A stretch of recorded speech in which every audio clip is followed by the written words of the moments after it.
So one of the propositions that I set forth for you last week was that the most real things are the things that are most permanent across time and that manifest themselves in the largest number of situations. And those are the things that you have to map successfully in order to survive. Survive as individuals, but survive as a species over a very long period of time. And so the question is, one question is, what are the constants of experience? If you are a follower of the evolutionary psychologists, and to some degree the evolutionary biologists, but I would say more the psychologists, like Tooby and Cosmides, they have a very Afrocentric view of human evolution. And the idea basically is that after we diverged from the common ancestor between chimpanzees, bonobos, and human beings, we spent a tremendous amount of time in the African environment, mostly on the veldt, although we're not absolutely certain about that. We're also very good in water, human beings, and we have some of the features of aquatic mammals. So, well, hairlessness being one of them. Women have a subcutaneous layer of fat. Our feet are quite nicely adapted for swimming. And so Buckminster Fuller, who I wouldn't call a mainstream evolutionary psychologist, hypothesized back in the 70s that we spent some period of time in our evolutionary history living on beaches near the ocean. And that idea really echoes for me, because we like beaches a lot, and it's a great place if you want to get easy food. And we're pretty damn good at swimming for terrestrial mammals, and we are hairless, and we do cry salt tears, and there's a lot of evidence that and our feet, if you think about our feet, they're quite flipper-like.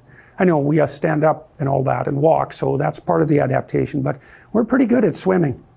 So, anyways, the classical evolutionary psychology view is that we spent most of our time on the African veldt in the critical period of our evolutionary development, let's say, after we diverged from this common ancestor, and that we're adapted for that environment. And one of the consequences of that is the idea that things have changed so much around us that we're really not adapted to the environment that we're in anymore. And I don't really believe that, because I think that the idea that the primary forces that shaped our evolution shaped them during that period of time, call it roughly a 7 million year period of time, something like that. And that was somehow a special time for human evolution that set our nature. I don't believe that.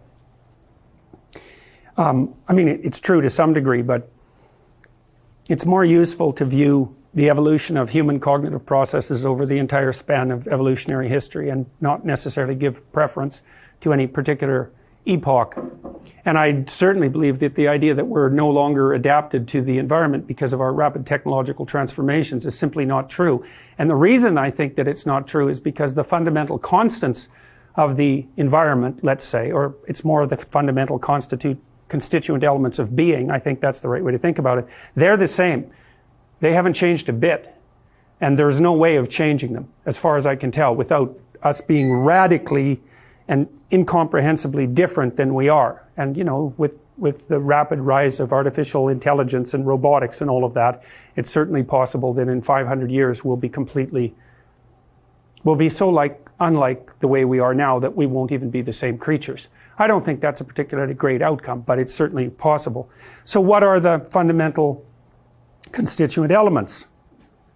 Well, they're expressed in mythology, but they're not merely symbolic. I think it's the wrong way to think about it. They're symbolic, but they reflect a very deep reality, and they actually reflect a reality that's not easily apprehensible directly by the senses. Now, your senses are tuned for a particular duration. That's roughly,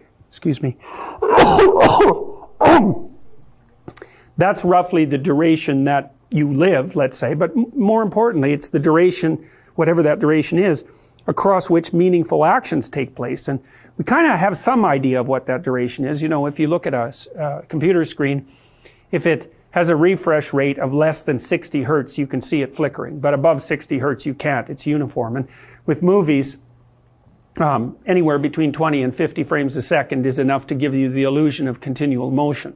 So, you know, we live in a universe that's above the 10th of a second domain, or maybe the 100th of a second, somewhere in there anyways. And I mean, it's not like time isn't almost infinitely subdivisable at higher levels of resolution than that. But we don't operate, generally speaking, at higher temporal resolution than that. And then, you know, our feeling of the felt moment seems to be, I would say, something approximating half a second to a second. You know, I mean, it's an estimate, obviously, but a second is a meaningful unit of time for a person, and 100th of a second really isn't, and certainly 1/1000th of a second isn't. And then, you know, we can think across hours and days and weeks and months, but we really can't. Once you start getting out into years, it gets kind of sketchy, and it's hard to think more than 5 years down the road. And the reason for that is that the particulars upon which you're basing your predictions are likely to change sufficiently over a 5-year period, so that extending out your vision past that just exposes you to accelerating error, right? And of course, that's the problem with predicting the future, period. So we live in a time range that's about, say, 1/10 of a second to three years, something like that. Now, I know it can expand beyond that, but that's kind of where we're set. And our senses seem to be tuned to those durations and to be operative so that we make proper decisions within those durations. And also from a particular spatial position and so forth, you know. Your eyes see what's roughly, maybe we could say, a walkable distance in front of you, something like that. So, and you detect things in the locale that enables you to immediately interact with things.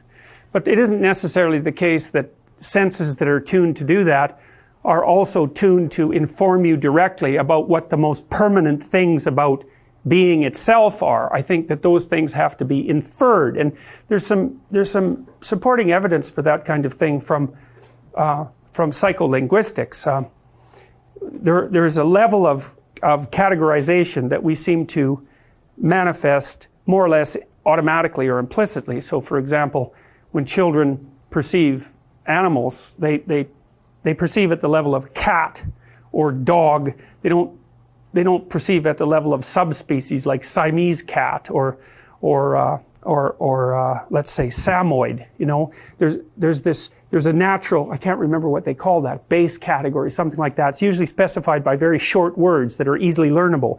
And so the linguistic system seems to map right on to the object recognition characteristics of the sensory systems that are built right into it. And if they weren't built into it, we couldn't communicate easily, because our natural categories, I think that's it, but it's probably wrong. Our natural categories, they have to be the same for everyone, or it would be very difficult for us to communicate. Okay, so having said all that, then the question is, well, what are the most real categories? And I think there's a real division in ways to think about this, because there's a scientific way of thinking about it. And in that case, the most real categories are, well, mathematical equations certainly seem to be in the top category there, the equations that describe the physical universe. But then the hypothesis of the existence of such things as protons and electrons, and, you know, the material elements that make up everything that's every element of being, with the possible exception of empty space. But in the mythological world, the categories, I think, are more derived from Darwinian, by the effect of Darwinian processes on cognitive and perceptual function. So, which is to say that we have learned to perceive and then to infer those things that are most necessary for us in order to continue our existence, propagate, live well, all of those things. And that would be true at the level of individual survival, and maybe it's also true at the level of group survival, although, you know, there's a tremendous debate among evolutionary biologists about whether or not selection can take place at the level of the group. Anyways, there are these basic level categories that manifest themselves to you, and then there's categories of the imagination that you have to infer up from the sensory domain. And we do that partly in science by comparing our sensory representations across people, but we also do it by thinking abstractly, conceptualizing abstractly. And, you know, one of the things that's interesting about abstractions is it's not clear whether they're more or less real than the things they're abstracted from. You know, this is a perennial debate among, let's call them ontologists, who are interested in the fundamental nature of reality itself, in some sense independent of conceptual structures. Are numbers more or less real than the things they represent? It's a really hard question to answer, because knowing, like, using numbers as a representational system gives you unbelievable power. And there are mathematicians that believe that there isn't anything more real than mathematical representations. Now, it depends to some degree, of course, on how you classify reality. That's the problem with the question like, is A equivalent to B? The answer to that always is, well, it depends on how you define A and it depends on how you define B. So generally it's not a very useful question, but you can still get the point that there's something very real about abstractions. Incredibly real, because otherwise why would you bother with them? They wouldn't give you any handle on the world. So what's the most useful, or what's the broadest possible level of abstraction, and is there any utility in thinking in that manner? And I tried to make the case last time that in the mythological world there are 3 categories, or 4, depending on what you do with the strange 4th category, because the 4th category is sort of the category of uncategorizable entities. And so it's sort of the category of everything that not only do you not know, but you don't know it. It's, or you could think about it as the category of potential. I actually think that's the best way to think about it, is that it's the dragon of chaos is the category of potential. And I do believe that where our materialist view is essentially wrong. I think that the proper way of looking at being is that being is potential, and from that potential, whatever consciousness is, extracts out the reality that we inhabit. Anyways, that's certainly the mythological viewpoint, but it's not just a mythological viewpoint. It's a sequence of ideas, for example, that deeply underlies the thinking of Jean Piaget. And Piaget, by the way, was very interested in reconciling the gap between religion and science. That's really what he devoted his life to doing.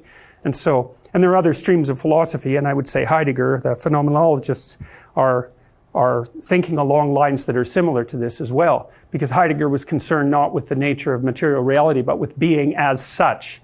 And so you can extract out the viewpoint that I just described from mythology, but it isn't the only source of such, what would you call it? Hypotheses is probably the right idea. So the idea, you can think about this as a bootstrapping process in some sense. Is in order for anything to get going, it has to bootstrap itself up and become more and more complex as it does that. So it's like, this is the answer to the chicken and egg problem, right? Which was first, the chicken or the egg? Well, neither. Something from which both the chicken and egg were derived, right? Because the ultimate answer to that is the answer to how there are things at all. Who knows? But at some point there were neither chickens nor eggs, but there were the things that were the precursors to those things. And so they spiraled upwards in some sense, and those initial proto-entities, single-celled animals you can go back farther than that, but we could say, well, single-cell animals differentiated over time, right? And there's this looping process that differentiates out into both the chicken and the egg. So, but what the question is, what do you need in order for that process to begin? And that's really the question of what the fundamental constituent elements of reality are. And the mythological hypothesis is that there's 3 or 4. One is the fact that there has to be something that manifests itself as an observer. It's something like that. Some kind of observer. Now, where that process of observation starts in the phylogenetic chain is very, very difficult to tell. You know, we might say, well, there's certainly no possibility of a conscious observer until there's a differentiated nervous system. But then prior to the emergence of differentiated nervous systems, there were animals that were complex enough to react with the environment in a manner that, well, single-celled animals, they're quite complex. I mean, some of them are unbelievably complicated. You know, they can move themselves through space, they can orient, they can follow chemical trails. They're not stupid by any stretch of the imagination. Now, to what degree they have being, you know, as something they can represent, well, we don't have to speculate on that, but the proto-elements of conscious being are there. So you need a being, you need the structure of that being through which the entirety of being itself is interpreted, and you need the surround. It's something like that. And so I conceptualize that as something that knows, that's the knower, what it knows, that's the interpretive structure, and that which needs to be known. Or you could conceptualize that as the individual in explored territory, nested inside unexplored territory. That's another way of thinking about it. Or you can think about it as the individual inside culture, and the individual culture as nested inside nature. That's another way of looking at it. Or you can think of it as the knower and in order surrounded by chaos. That's another way of thinking about it. But all these things, they're all attempts to articulate the same underlying structure. You see that in narratives continually, and I think Pinocchio is a very good example of that, because in Pinocchio you have the culture, that's Geppetto, and Geppetto is obviously creative but also insufficient and dead, which is why he ends up in the belly of the whale. You have the blue fairy, who's Mother Nature for all intents and purposes. The negative feminine doesn't manifest itself much in the Pinocchio story, except implicitly in the form of the whale, the thing at the bottom, which is more like the dragon of chaos than something feminine, that swallows up culture. But you have nature, or culture, Geppetto, nature, the blue fairy, and then the puppet, Pinocchio. And from a strictly scientific perspective, we think of human beings as nothing but the children of nature and culture, and that pushes you towards a kind of deterministic view. What causes your behavior? Well, it's either nature or culture, because there isn't anything else. But that isn't how the mythological story lays itself out, because it says there is something else, and that's whatever your consciousness is. And that consciousness seems to be able to work with nature and culture in a non-deterministic manner in order to bring, in order for what? In order to bring itself forward. And that's really, and what's interesting about that, I think, is that it isn't obviously just the plot of Pinocchio. It's virtually the plot of any story, is the story of the development of the individual. Now, the story is order, chaos, higher order, roughly speaking. So you can get variants of that. You can get order collapses into disorder and nothing is resolved. That's a tragedy, right? And you can get, so you don't have to have the entire story represented in a story, but you get fragments of it. It's a classic U-shaped story. And what it is the story of the development of the individual across time as a consequence of his or her adventures in time and space. And every story is exactly that. And those are representations of the manner in which you come to be in the world, for better or for worse. And it's differentiated, so the individual has a negative and a positive element, and culture has a negative and a positive element, and nature does as well. And that makes the potential for plots much broader. And I think it's also very useful to know that entire story, because I think it's one of the things that protects you against ideology. It's like, okay, if someone tells you a political story, or a story of any sort, you can always ask, well, where are the missing characters? Human beings are terrible, they've erected a culture that's destroying the planet, and nature is benevolent and pristine. It's like, yeah, fair enough, accurate, but you're missing half the characters. Because humans are not just terrible, rapacious creatures, and culture is not just a destructive force, and nature is by no means on our side. So where's the missing characters? You need all the characters in the representation to get it right. And I really believe this to be true. So for example, if you want to protect yourself against trauma as you move forward in life, you have to be very aware of the three negative characters. You have to know that the human individual has an adversarial element that's malevolent right to the core. And if you don't know that, and you run across someone who's malevolent, you will end up damaged. So because first, you won't be able to defend yourself. You'll just be like a ripe fruit tree for the plucking. And second, the mere existence of someone like that will pose such a threat to the way that you've organized the world that it might collapse on you. That happens to people all the time. So it really matters whether you know these categories, and it matters that you know that culture can become tyrannical. But that it's also the father that's given you everything. And it matters that, everything good comes from nature, and that we need to live in harmony with nature to some degree, but that it's also hell-bent on our destruction every second. And it's very paradoxical. It's a hard thing to reconcile with a thought structure like modern science that's based on a strict logic that always says something can't be itself and its opposite at the same time. But, human beings can certainly be something and its opposite at the same time. And anything truly complex can have that, and does have that nature. If someone offers you a new job, you think, well, that's positive. It's like, no, it's not. It's positive and negative and complex. It might be the solution to your problem, but at the same time, it's going to generate a whole host of other problems. So lots of times, we're encountering entities in some sense that have an internally paradoxical structure, and we have to deal with that entire set of paradoxes, or we don't survive. It's really a matter of survival. Okay, so and then, there's this overarching symbol, which is the dragon of chaos, which is potential itself, and it's the potential from which all of these categories emerge.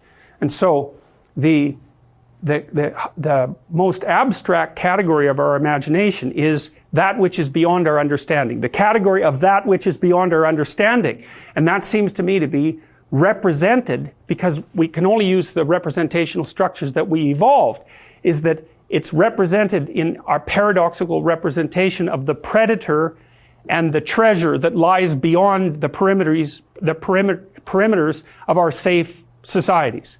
So what's out there beyond? Well, we don't know, but we need to know, because we need always to deal with what we don't know. So weirdly enough, we have to come up with a category of what we don't know in order to start formalizing a theory about how we might progress towards it and interact with it. It's a very paradoxical idea. And there's a paradoxical answer, right? It's the terrible predator that lurks in the unknown that also harbors something of great value. Perfect.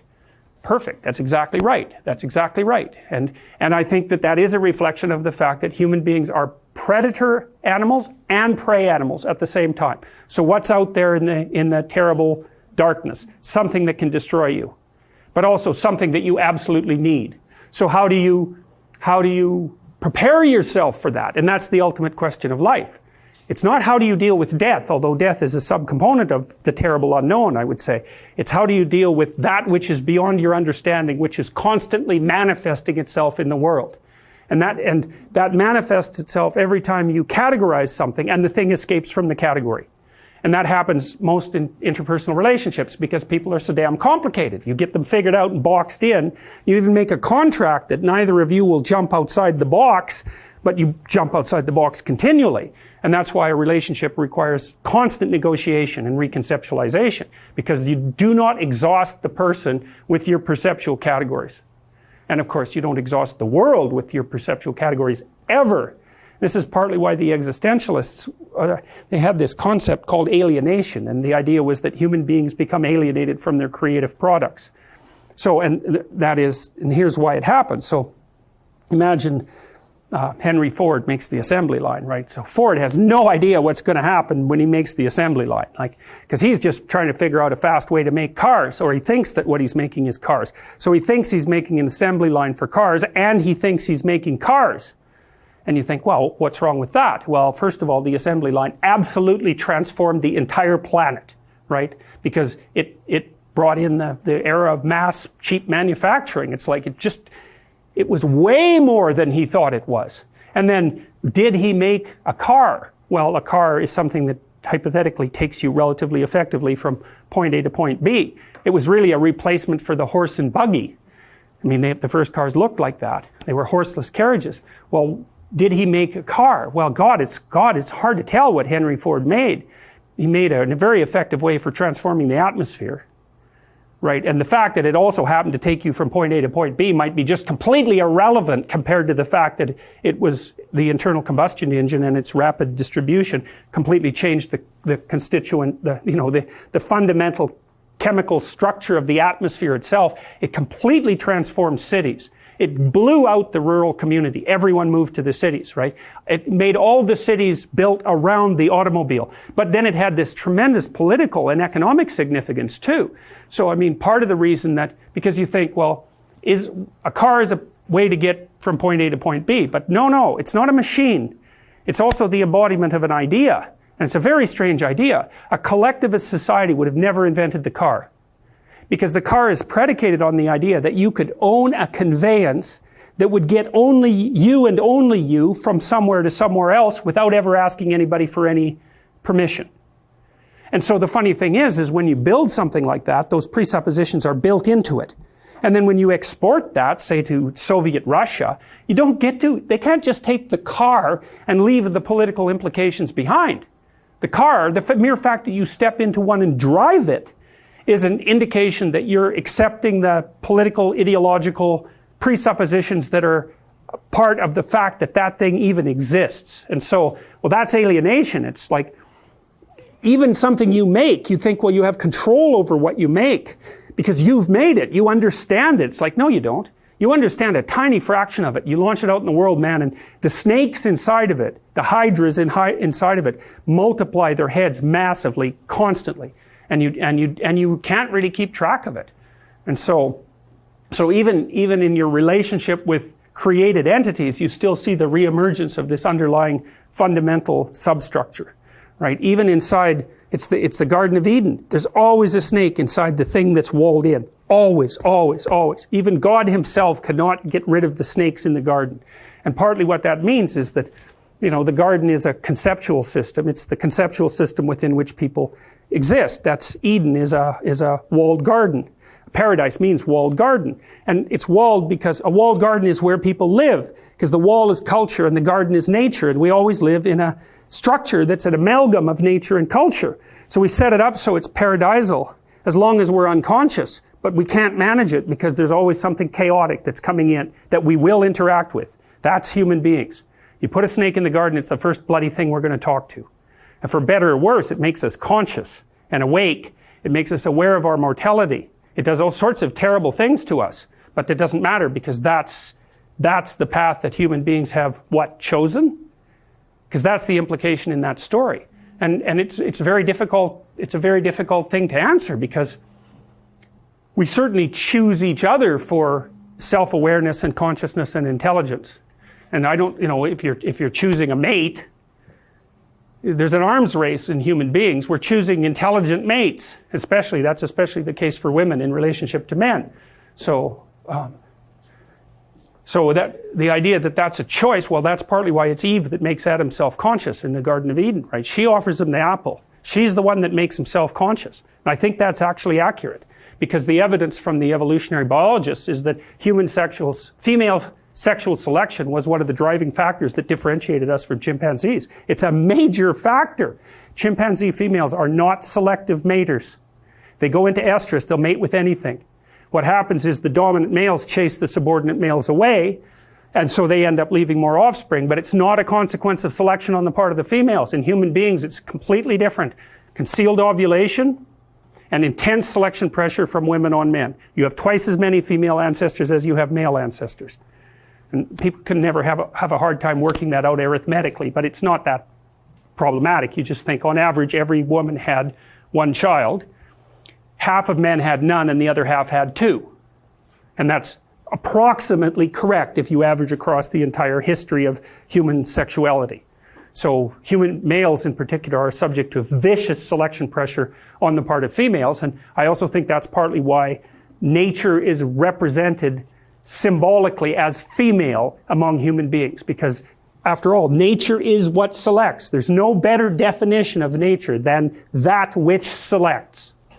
So here's why I want to talk to you about the brain a little bit, because if you make the radical case, let's say that these are actually the categories of reality, and we're going to say, well, reality is what selects for the sake of argument, then our neurological structures and our physical structures should be adapted to that reality. It's a necessary conclusion from that. So then the question is, well, are they? And as far as I can tell, the answer to that is yes. And so we'll go through the neuropsychological evidence quite rapidly. The first bit of evidence is that you have two hemispheres.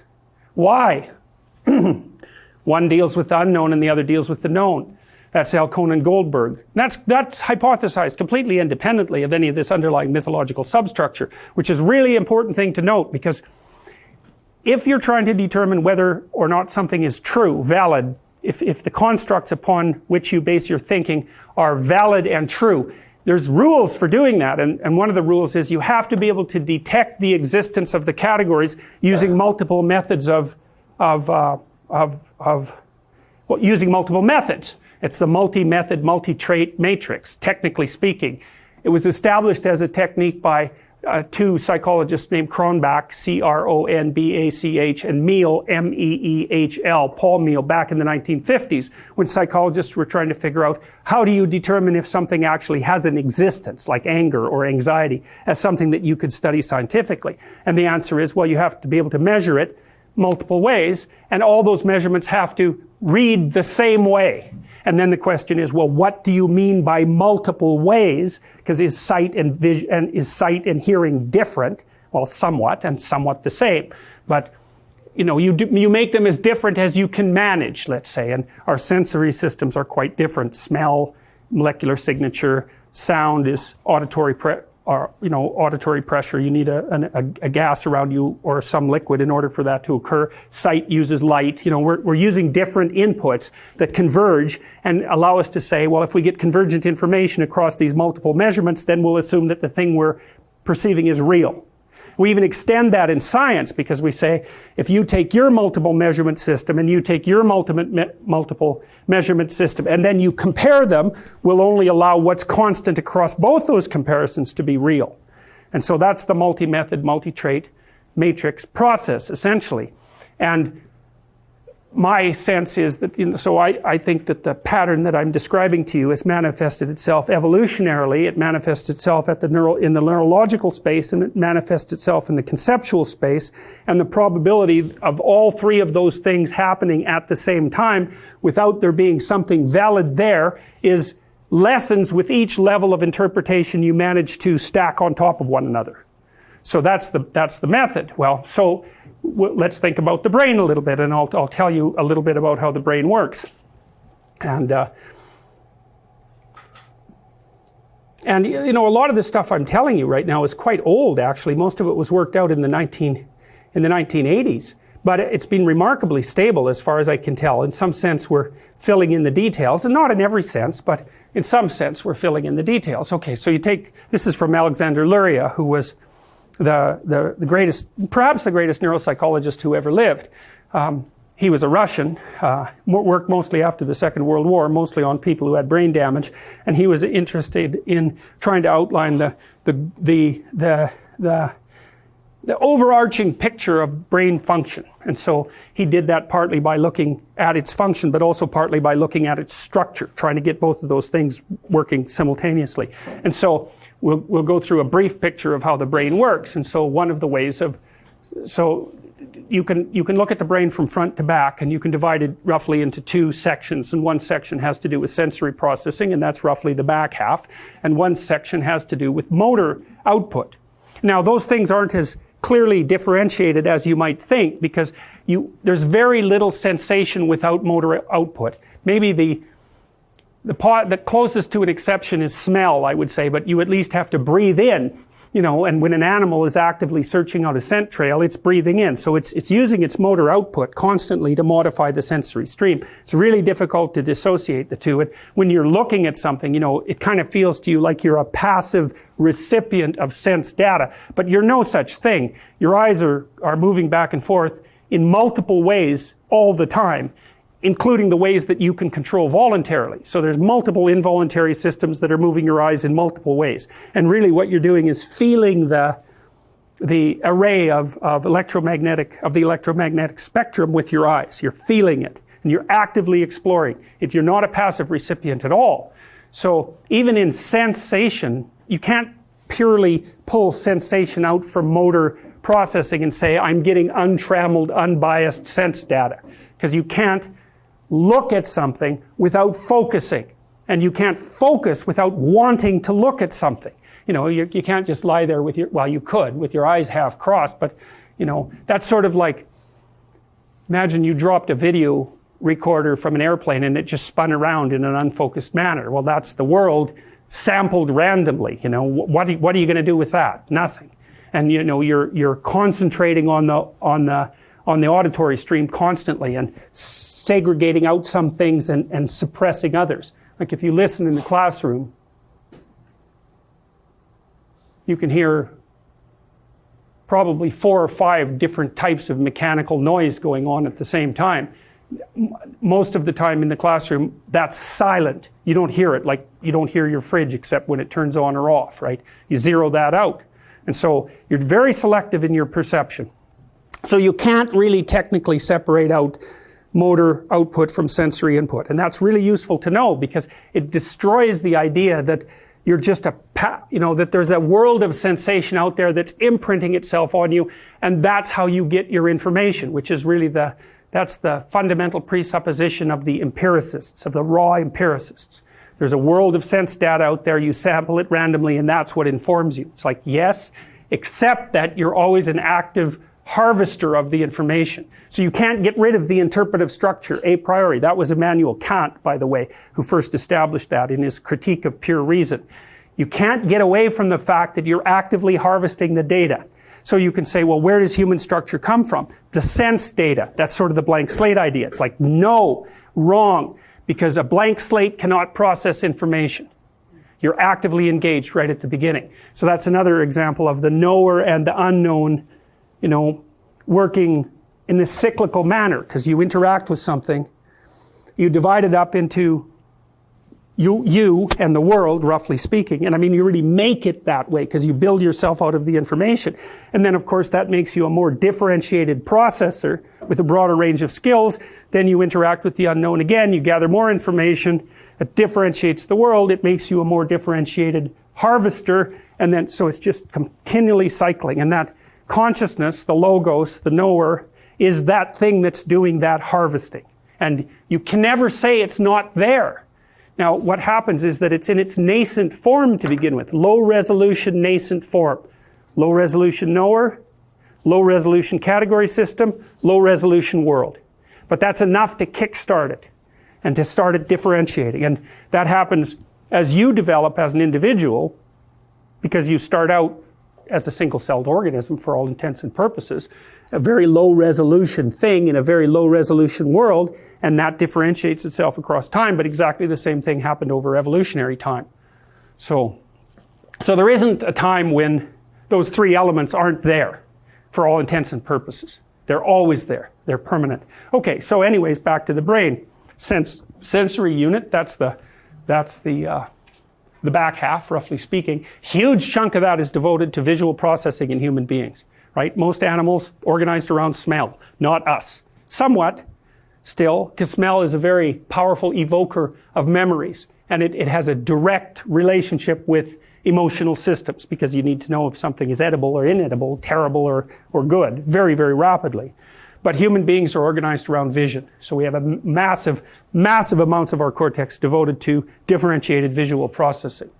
Now, the motor unit, so what you have is each of these little zones here. So for example, look at the back here. That's the primary visual area and the secondary visual area. And then this is the primary auditory area in the middle of the brain here on the outside, and the secondary auditory area. And then this is for body representation, the primary area and the secondary area. And you can think about those areas of primary, secondary, and then tertiary. Primary does the base level processing. Tertiary expands that up into more abstract representation, or secondary expands that up into more abstract representations. And tertiary are the areas where the senses come together. And that's really what you seem to be most conscious of, right? It's action in the tertiary areas, because you don't really see the world as a separate. You can think about the auditory stream separate from the visual stream and all of that, and you can think about touch separately, but you tend to consciously experience things as a unity, as a comprehensive unity of all the senses simultaneously. So consciousness seems to occur only most of the time at the highest level of integration. And Luria would have associated consciousness more with the tertiary areas where the senses are talking to one another.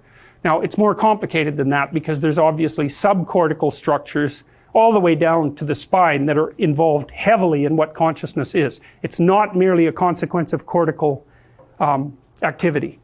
We tend to think that because human beings have massively expanded cortical structures, and we think of ourselves as the most conscious creatures, and that's reasonable, but you can take an awful lot of cortex off someone and they're still conscious. In fact, you can leave them with almost no brain at all and they're still conscious. So we really have a rough time trying to figure out what consciousness is and how it's related to brain structure. So,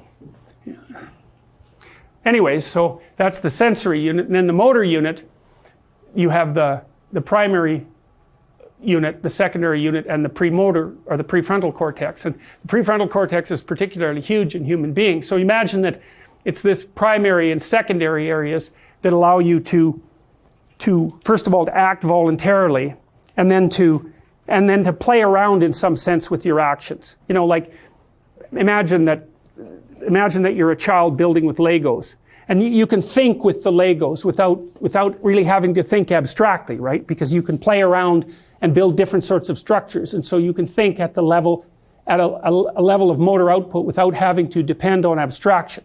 But if you develop the prefrontal cortex here, which emerged out of the motor and premotor areas over the course of evolution, so it's a differentiation of those structures. So this is dealing with the real world. This is dealing mostly with the real world, but starting to abstract and experiment a little bit. And then this part deals with abstractions, pure and simple. So, you know, I can lift this, and then I can play with lifting it, and then I can put it aside and think about it abstractly. I can think about all the different things that I might do with it. I say, well, I could throw it, I could take it apart, I could toss it in the air, I could juggle it, I could use it as a doorstop, right? I could kick it across the room.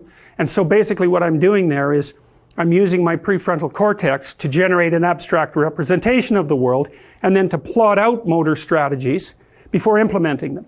And that's basically what abstract thought is, very, very fundamentally. It's the hypothesis of abstract action, and then the analysis of the outcome, and then the implementation into action.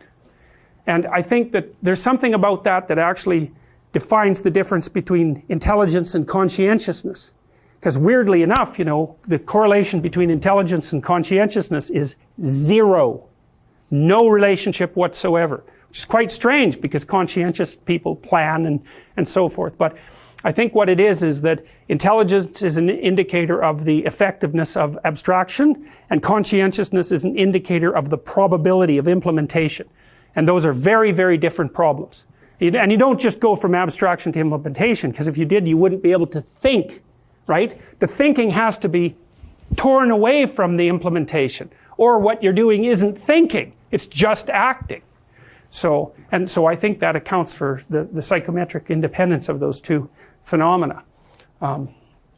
It's annoying because you can think up something that you should do and you won't do it, because there's no deterministic causal pathway from the conception to the action. So that's kind of annoying. It seems to take something like willpower in order to transform the abstraction into an implementation. And we don't understand that very well. It's easy to understand the resistance to doing it, because the default position of your body should be something like never do anything except eat, you know, because doing something requires the expenditure of energy and resources. And so unless you have a really good rationale for it, you should probably not do it. And so the body is sort of intransigent by nature. It's an oversimplification. You have to come up with a good reason to impel it into motion. And you should, because you have to pay for action. You have to pay for it with energy and resources. So there should be resistance against it, but it's still annoying. So, okay, so that's one way of thinking about the world. The world's something to sense, and the world's something to act upon. And so the brain has fundamental divisions of sensing and acting upon. But it's a constantly interacting loop. You can't separate them really, any more than we are separating them conceptually. Now, on the motor strip here, the body is represented, and this was discovered at the Montreal Neurological Institute. When brain surgery was being done on people generally who had epilepsy or some other terrible brain illness, you have brain surgery when you're awake, which is a rather horrifying thing to know about. But the reason for that, generally speaking, is so that something isn't taken out that you need. Now, one of the things that happened while people were having brain surgery done, and this would have been, I believe, I don't remember the exact time, between the 30s and the 50s, I believe. And I think it was Hebb, if I remember properly, who was one of Canada's great neuropsychologists, would do brain stimulation while people were having brain surgery, and they could map out the way the body was represented on the cortical surface. And so you imagine there's two representations. There's a sensory representation of your body on the cortical surface, and there's a motor representation of your body on the cortical surface. Those are both called, the representations are called homunculi. They're like the body has been laid out on this strange strip, or this strip of tissue. You can look up the homunculi online and see what they're like, but I'll show you they're sort of stretched out weirdly along here. That would be the motor one, and then along here that would be the sensory one. And you can kind of detect with your own consciousness how your body is represented in your brain. So, for example, can I get you to stand up, if you would? Let's turn around. Okay, so how many fingers on your back? 5. Okay. All right, why? Low resolution. He's like on his back is like a low resolution array of pixels, right? And so it's virtually impossible. You just don't have enough sensory tissue on your back to make that. You could tell I was pushing, but it could have been a bat, it could have been 5 fingers, it doesn't matter. Maybe your pixel is this big or something like that, right? And so, but if I put a finger on your lip like that, man, you've got it right now, or on your tongue, because your tongue, there's more sensory representation of your tongue than your entire trunk. And well, why? Well, you don't want to bite your tongue. That's a big problem. You have to be able to talk. You want to really differentiate what you're eating. If you're eating fish, you don't want to eat the bones. So, and your tongue is unbelievably, crazily sensitive. And you know that too, that if you have a tooth pulled, your tongue will investigate that area for like 6 months. You're sitting there, your attention wanes, and your tongue is in there like mapping, like mad, mapping that little hole to update your body representation, right? And it's just this crazy thing that is unbelievably well represented from the sensory perspective and also from the motor perspective, because you can manipulate your tongue like crazy. It's like a quarter of your motor output system is devoted to tongue manipulation, right? And so here's a picture of the homunculus. This is a motor homunculus. So, and that's what your brain thinks of your body. That's a good way of thinking about it. And so that's what a human being is like in terms of his or her output. And so what you see, if you look at a sensory homunculus, it's quite similar, except the feet are bigger, the genitalia are bigger, logically. They don't have much motor utility, but they have a lot of sensory utility. But the rest of it's quite similar. So there's, the motor and the sensory homunculus are quite similar. But I'm going to talk about the motor homunculus because it's sort of the action representation. Well, so what are human beings like? Well,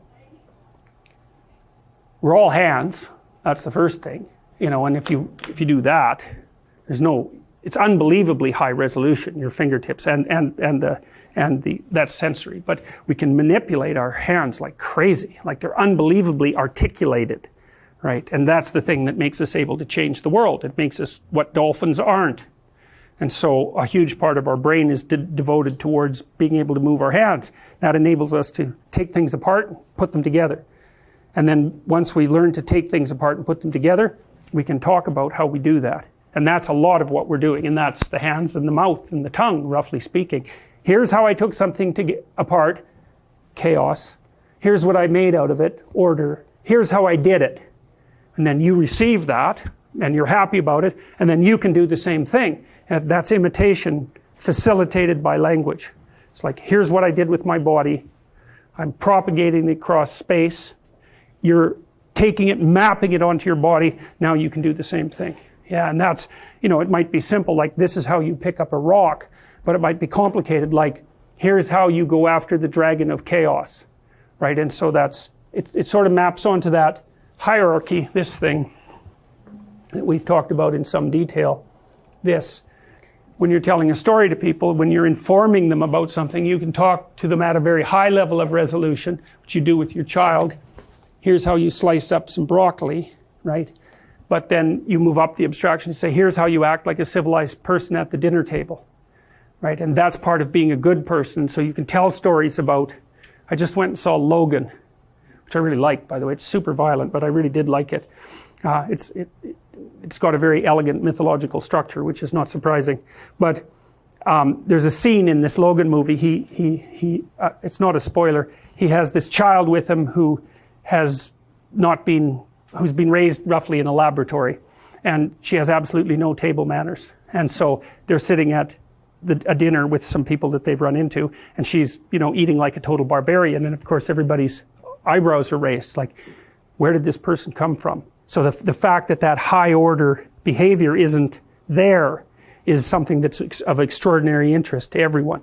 And so, you teach your children micro strategies and you teach them macro strategies. Some of the macro strategies you're teaching them, you don't even understand.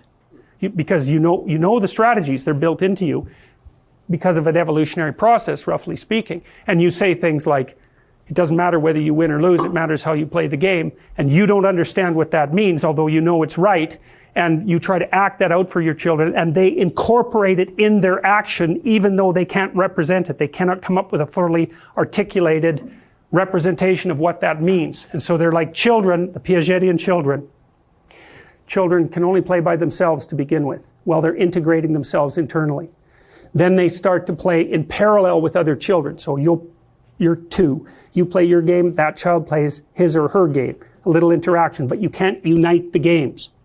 Then you're between 2 and 4, you start to be able to unite the games. And you can either do that by acting them out. You can do this even with a younger child. They can catch peekaboo very rapidly. But once you're between 2 and 4 and you start getting linguistic, you can start saying, well, let's play this game. And that means we're going to unite our attention towards a particular goal. We're going to unite our motor activity and maybe cooperate and compete towards that goal. It's the beginning of the social structure. It's the beginning of the social structure. And you get really good at that between 2 and 4. But you don't necessarily know what you're doing. You can't say it. So Piaget's experiments indicated that if you take children, maybe they've got to the point where they can play quite a social game, maybe they're 5 or 6, they're playing marbles. You take them out of the game and you say, okay, tell me the rules of the game of marbles. They give incoherent representations. Why? Because their behavior is more sophisticated than their representation. You see, as soon as you understand that is a wild thing to understand, because it answers the question, for example, how can you have dreams that tell you things you don't know? You think, well, how the hell can that possibly be? You're coming up with the damn dream. How can the dream tell you things you don't know? Or analogously, how can people tell stories that contain information that they don't understand? And the answer is that information is coded in our behavior. Okay, so we'll go back to a chimpanzee troop. All the chimpanzees in the troop know the dominance hierarchy structure. But if you take a chimpanzee out from the troop and say, what's the dominance structure? The chimpanzee is going to do whatever a chimpanzee does. It's not going to have a little conversation with you about the nature of the dominance hierarchy. So it can act out its knowledge, and it might even be able to represent it in image, but it can't articulate it. Well, why would we be any different? We aren't, obviously, because we're more complex than we understand. So the fact that we're more complex than we understand means that we contain information that we cannot articulate. Why can't that reveal itself? It does all the time. You have a revelation. It's, aha, I get it. Well, what is that? Maybe you're in psychotherapy and we talk about some things about your past and we say, well, this happened, then this happened, then this happened. We say, look, there's a pattern. Whap! And it's overwhelming. It's like now there's a concordance between your knowledge and the things that you're acting out. And that's what comes as a revelation. So one of the things that happens in Exodus, Moses is leading his people through the desert. It's classic U-shaped story. They're in a tyranny to begin with, right? So that's the insufficient present. That's the old order. Then they cross the water, the destructive water. That's chaos, like the flood. Then they're out in the desert, wandering without direction. They start worshiping idols. They're wandering without direction. And then Moses goes up on the mountain, which is, by the way, what happens in Logan, just because if you're going to go see it, you might as well know that, because it's a journey up a mountain. He goes up the mountain and he gets rules revealed to him. Well, the way the story is structured is extraordinarily interesting, because Moses takes his people away from this tyrannical structure, But they don't go from tyranny to paradise, to the promised land, in one move. That isn't how it works. They go from a tyranny to absolute chaos where everyone is fighting and killing each other and having a terrible time of it and half starving and having to pass through the Red Sea. They go from tyranny to catastrophe before they go to higher order. And Moses doesn't even make it to the place of higher order. He dies before he gets there. So it's quite the catastrophe. And the Israelites are all confused when they're out in the desert because even though they were in a tyranny and they were slaves, now they're nowhere and they don't know anything. It's not good. And so a lot of them actually start thinking about how good the damn tyranny was compared to wandering around in the desert, which is exactly what happened in the Soviet Union, right? In Russia now there's huge nostalgia for the Stalinist era. So these stories, they're always true. They're always happening. So anyways, what happens to Moses is that the story is quite interesting. So the Israelites start to fight amongst themselves, which of course they do because there's no higher order authority. And so then Moses sits and judges them, literally like a judge. He sits for hours every day and the squabbling Israelites come up and say, you know, he did this to me and no, you did this to me. And so then Moses has to figure out who's right and who's wrong. And he's doing this for like hours and hours, for days and days, for weeks and weeks, for months. It's like the origin of English common law. It's exactly what happened with common law, because in common law what happens is that you have all the rights there are. If you two have a dispute, you go before the judiciary, you sort out the dispute, that becomes a precedent. Now that's part of the body of laws. The body of laws is what you act out. That's why it's a body.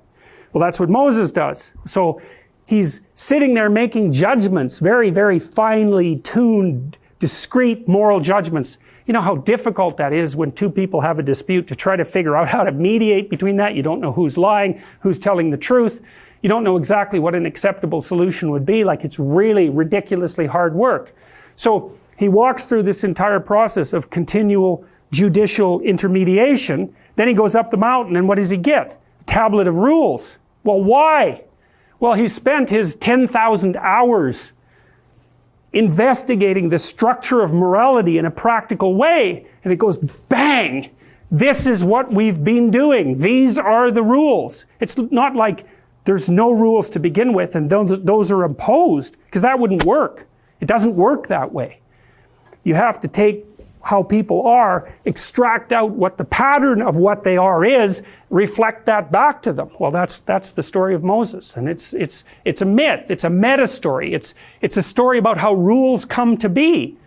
We act a certain way, we have certain kinds of expectations, we have certain kinds of disputes. Out of that, a pattern way of being emerges. Then we map the patterned way of being. We say, well, look, here's the rules. There's 10 of them. Or however many you want to extract, right? I mean, it's a moving target in some sense. Don't kill other people. That's a bad idea. Don't steal what other people have. Honor your parents, etc., etc. I mean, you could come up with a different basic set of rules, but there'd be some overlap, and those aren't bad to begin with. Of course, there were far more rules than that, but those were the central ones. And so then you might say, hey, if you took all 10 of those rules and you tried to extract out one rule from them that would be at the top of the hierarchy, what would that be? And in Western culture, the idea there is that do unto others as you would have them do unto you is the rule it's the meta rule that guides all other rules, sort of like the One Ring in the Lord of the Rings. And so it's this consistent pattern of abstraction of ethical guidelines. So, okay, and so that maps onto, well, there's a micro level that you instruct people at, and then there's a more abstract level that you instruct them at, and then there's a more abstract level. Well, maybe at that point you can't exactly directly instruct them. Remember in the Pinocchio story, Geppetto sits the cricket, Jiminy, sits Pinocchio down and tries to lecture to him about what the highest level of moral virtue is. He sounds like a complete fraud. He sounds like a propaganda artist. He's a soapbox preacher, and Pinocchio doesn't understand him at all. Why? Has to be acted out. Now, maybe as a parent you can be a model for emulation, so you're a model for imitation. What you say matters, but it doesn't matter as much as what you do. Maybe it would if what you said and what you did were the same. That's the ideal situation, right? That's what you want to do if you're a parent. If you say one thing and act differently, your kids will torture you to death, and they're right to do it too, because you're confused, and confusing them makes them anxious and aggressive, and they will go after you. Consistency, consistency, consistency. And if you can't provide it, you'll drive them crazy. So you want to bring your words and your actions into alignment, right? And that's part of the development of wisdom. So, okay, so back to the brain.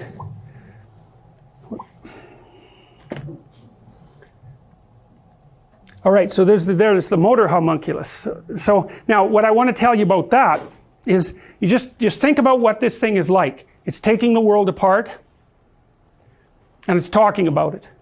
So that's what a human being is like. And that, to me, that's kind of an image of the mythological hero. It's the thing that can speak magic words and take the world apart. Now, in one of the stories I'm going to tell you today, which is the story of the Enuma Elish, which is the oldest written story that we have.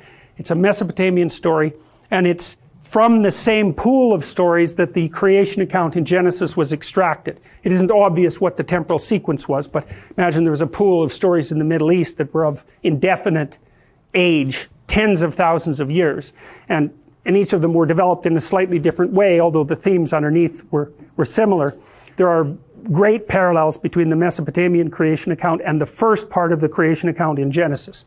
So it was discovered in the late 1900s, and ISIS just destroyed a huge treasure trove of that sort of manuscripts. So just so you know, so at Nineveh, so we can thank the war in the Middle East for the destruction of a huge treasure house of irreplaceable human knowledge. And a lot of that's happening very, very frequently. It's an absolute bloody, disgraceful catastrophe.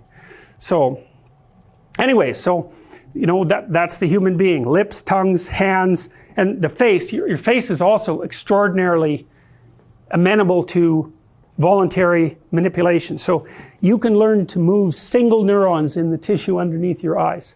That's how high resolution your face is, and that's partly because it's a broadcast screen, which is why people are always looking at it, right? And that's why if you watch a movie, it's always concentrating on people's faces, is because they're just broadcasting what? They're broadcasting their stories constantly, and we're looking at their faces. What are you looking at? What are your eyes pointing at? What are you up to? What's your emotional expression? What are you going to do next? What do you think about me? Where are you going? And you're like, you find someone who has had too much plastic surgery uncanny because their face is dead, because you cannot tell what they're up to. They've got this zombie-like aspect that's terrifying. And people like that, people like that got killed. That's why we're not like that. Or they didn't mate. It's like, you want to know what that other person is up to. And I told you already, that's how the whites of our eyes evolved, right? Do you remember that story? Gorillas don't have that distinction between the iris and the whites, not like human beings. And our eyes are very sharp. And one thing we really want to know is, what are you looking at and why? What are you up to? And if I can tell what you're looking at, I can infer what you're going to do. And you want to broadcast that. Well, except when you don't want to broadcast it. But you know, most of the time you want to be pretty transparent to other people, because otherwise they won't trust you. And if they don't trust you, they won't cooperate with you. They won't compete with you. And the probability that they'll come after you is extraordinarily high, because you'll be evil predator in no time flat. So, okay. So, we'll take a look at the brain from another perspective. Now, a lot of this I got from Elkonin Goldberg. Well, that's not exactly right. I laid this out before that, but I found Elkonin Goldberg's writings afterwards, and he was a student of Luria's, and he was trying to account for why we had different hemispheres, roughly speaking, because it's not self-evident that we should. They're actually somewhat separate consciousnesses, and they communicate, but the communication isn't complete. It's like our brain is modularized and unified at the same time. And you can think about it like a meeting of people. Well, why do you want it modularized? Well, so if one person goes down, all of them don't. That's one reason. So it's some separation of function. Why else? Well, each little module can do its own creative thing independently of the others, and that's useful, and then there can be communication between them. And so there's utility in modularity and there's utility in integration. And part of what we're trying to work out on the global political scene right now is how modular things should be and how integrated they should be. And the European community rushed into integration. And that's bothering people dreadfully because they feel that the advantages of modularization have been washed away. You saw that, and maybe they're right, because you saw what happened when Greece collapsed, right? And Greece is very, very corrupt, incredibly corrupt. And Germany, whatever else you might think about Germany, is not corrupt. And so the EEC tried to bring Greece and Germany together. That didn't work. There was no unity there. The modularity was actually useful. And the fact that Greece was so destabilized, and Italy, also very corrupt, and Spain, also very corrupt, was very shaky, just about brought the whole thing down. The argument is the modularity would have been better conserved. Well, who knows, right? Because modularity is useful and so is integration. But full integration seems to be a mistake, and so does full modularity. How do you get that right? We don't know. That's why we're arguing about it. And right now there's a backlash. We're pulling away from the integration. And you can see why too, because in 2008, when the American economy collapsed, the world economy just about collapsed. That seems like a bad idea. You know, you might want some separateness so that if one system malfunctions and goes down, the whole bloody thing doesn't go into flames. And so we don't know how to manage that. It's a really, really complicated problem. So anyways, okay, so how does the brain work? Well, the left, roughly speaking, in right-handed males, and the reason that I'm concentrating on right-handed males is because they're simpler in their neurological structure. Women have a more complicated neurological structure, and left-handed people tend to have a more complicated neurological structure. So we'll just say that we'll just go with the standard model to begin with, and you can assume that the same systems are there in every person, but they're not laid out on the hemispheric structure quite as neatly. But they're still there. So it's sort of like these are tendencies. So for example, so there's a tendency for the right hemisphere to specialize for what's relatively unknown, and the left hemisphere to specialize for what's relatively mastered. And you could think about it this way too. Left, right. It's something like that, okay? So large-scale, low-resolution abstractions tend to be the province of the right. High-resolution, detailed knowledge structures tend to be the province of the left. The left is linguistic. That's where the detailed structures manifest themselves in articulation. But the fundamental difference between the left and right isn't language versus non-language. The fundamental distinction is relatively explored and mastered versus relatively unexplored and not mastered. And that's both in terms of structure. The right hemisphere has a less granular structure. It's less differentiated. It's also responsible mostly for negative emotion, especially in the prefrontal part. And the reason for that is, well, how do you encounter what's absolutely unknown? Imagination and emotion, right? I told you that little experiment that you could do if you're alone in a house and you hear a strange noise at night in a room.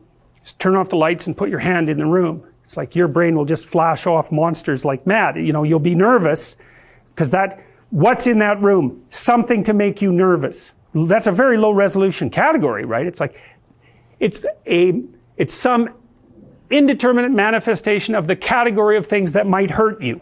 Very low resolution, but a very smart category. It's like, don't put your hand in there. You put your hand in there and you watch your imagination. It's like monsters. It'll generate monsters like mad. And that's what the right hemisphere is doing. It's saying, what's in there is an exemplar of the category of things that are dangerous. Here's a bunch of images of those things. And that thing in there is going to partake of that essence. And that's a very low resolution hypothesis. That's kind of what horror movies do with people. You know, they sort of lead them through that initial process. And so that's what the right hemisphere seems to me to be dominated by subcortical processes. Whereas the left hemisphere is reversed. The cortex has more or less got dominion. And so the right hemisphere, well, we'll walk through this neurologically, but the right hemisphere responds rapidly to what's unknown, and that's subcorticals. The hippocampus is doing an awful lot of that, noting a mismatch. And then it's using the right hemisphere to abstractly represent what the possibility space is in relationship to unexpected things. And then the right hemisphere is tracking that continually, what those unexpected things are, and coming up with models of what you haven't yet mastered, and that's kept separate from the left hemisphere, which already has functional models. And you don't want to blast the left hemisphere continually with anomalous information, because you blow out its structure and then you don't know what to do. So the right hemisphere generates new models in some sense out of nothing, and then when the time is right, taps information into the left hemisphere slowly so that it doesn't disrupt its function too much. And that's, a lot of that seems to happen when you're dreaming, by the way. It happens at night. So, and what happens with the dreams, you think about how dreams work, is you might think of dreams as part of that process where ideas come to be. So they're low resolution to begin with, mostly imagistic, really highly emotional, and incoherent. Less coherent. Why? You can't be coherent unless you know what to do. A, B, C, D, E, F. If that's working, you got coherence. But if you're dealing with something you don't know, you have to muck about with your category structures. And that's what dreams do. And, you know, when you're interpreting a dream, one of the things you watch for is the dream presents this and then this. That's called metonymy, by the way, from a literary perspective. And what that implies is this is related to this in some way. Why else would they be co-activated? You know, people say, well, dreams are random. That's the stupidest theory I've ever heard. Like, white noise is random. Dreams are not random. They're hard to understand, but they're anything but random. They're more random than real life. Well, that's because what you don't understand is really random, and you're organized, and there has to be an intermediary that's sort of quasi-random between them, or you never get from one to the other. And dreams and fantasies, myths, all of that is part of that process that stretches you out beyond what you know into the absolute unknown. And so, and your hemispheres are differentially specialized for that. So, roughly speaking, right hemisphere, operation in unexplored territory. That's a really good way of thinking about it. You need a system that tells you what to do when you don't know what to do. A huge part of the subcortical structures are doing that too. Unknown, freeze. Then what? Imagine. Right? Freeze, emotion, imagine. Then explore, then differentiate, then master. That's the process. That's the process of learning. And what you're doing is you're transforming low resolution representations of what's frightening into high resolution representations that enable you to master it, to take the world apart and to make ingenious things out of it. So there's this very cool part of the Mesopotamian creation myth. So the major hero, whose name is Marduk, confronts the dragon of chaos, Tiamat, who's feminine, and he cuts her into pieces, and he makes the world out of her pieces. And one of his names, he had 50, 60 names, and I think those were amalgams of tribal gods, and one of the names was, he who makes ingenious things out of the conflict with Tiamat. It's absolutely perfect, because that's exactly what human beings do, right?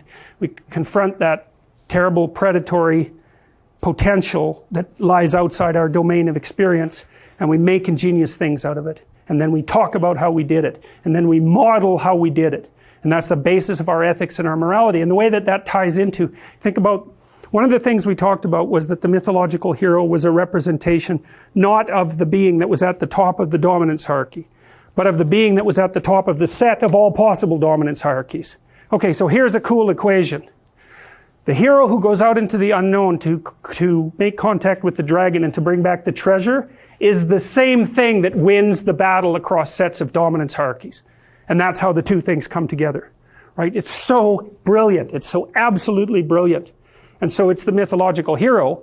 The mythological hero is the representation of what's, again, not at the top of one dominance hierarchy, but at the top of all of them. That's the eye that's above the pyramid. Why the eye?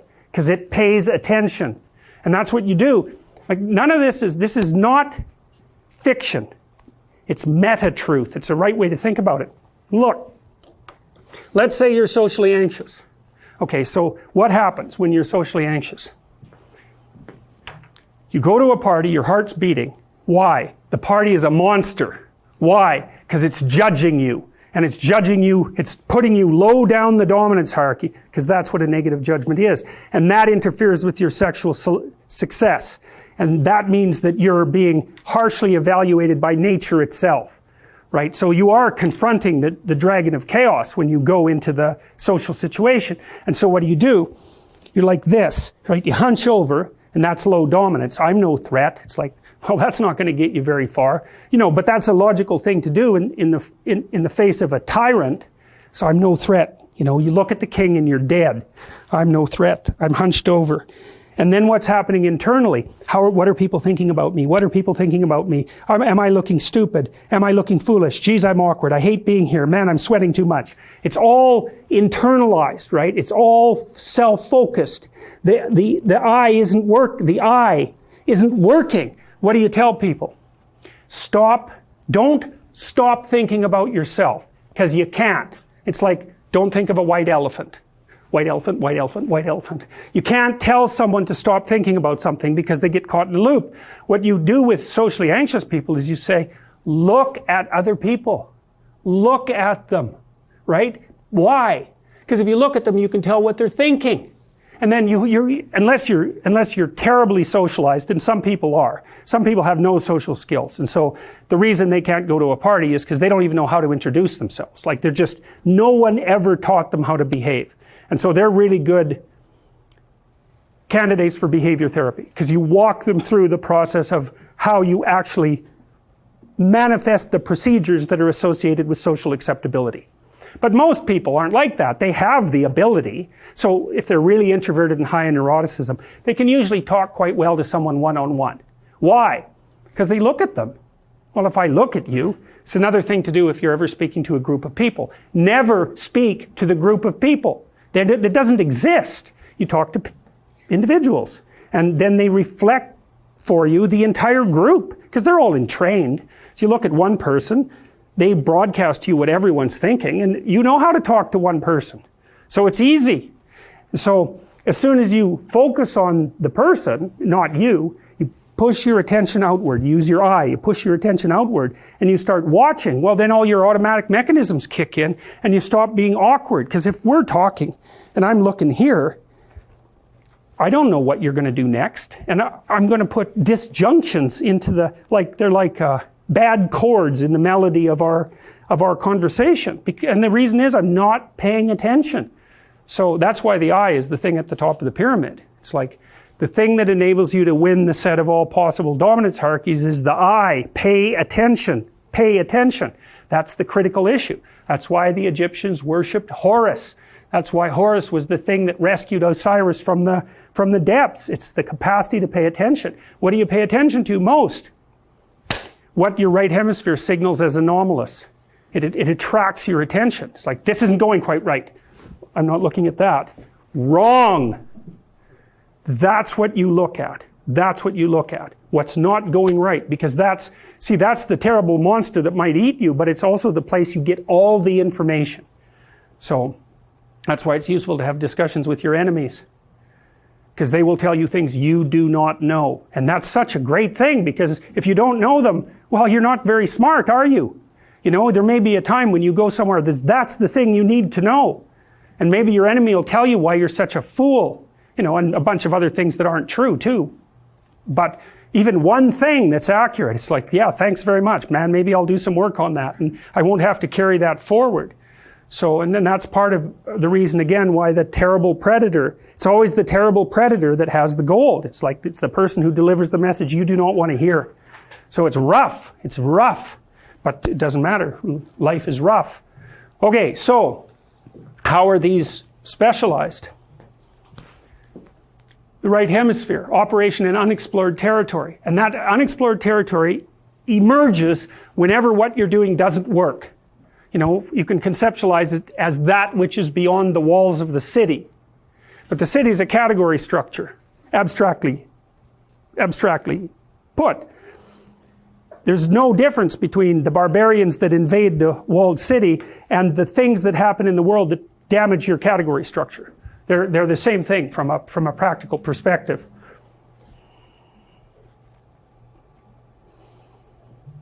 Okay, right hemisphere, operation in unexplored territory, negative emotion, inhibition of behavior. That's this. That's anxiety. That's what happens when the Medusa looks at you. You turn to stone, right? That's the basilisk in Harry Potter. It freezes you. Why?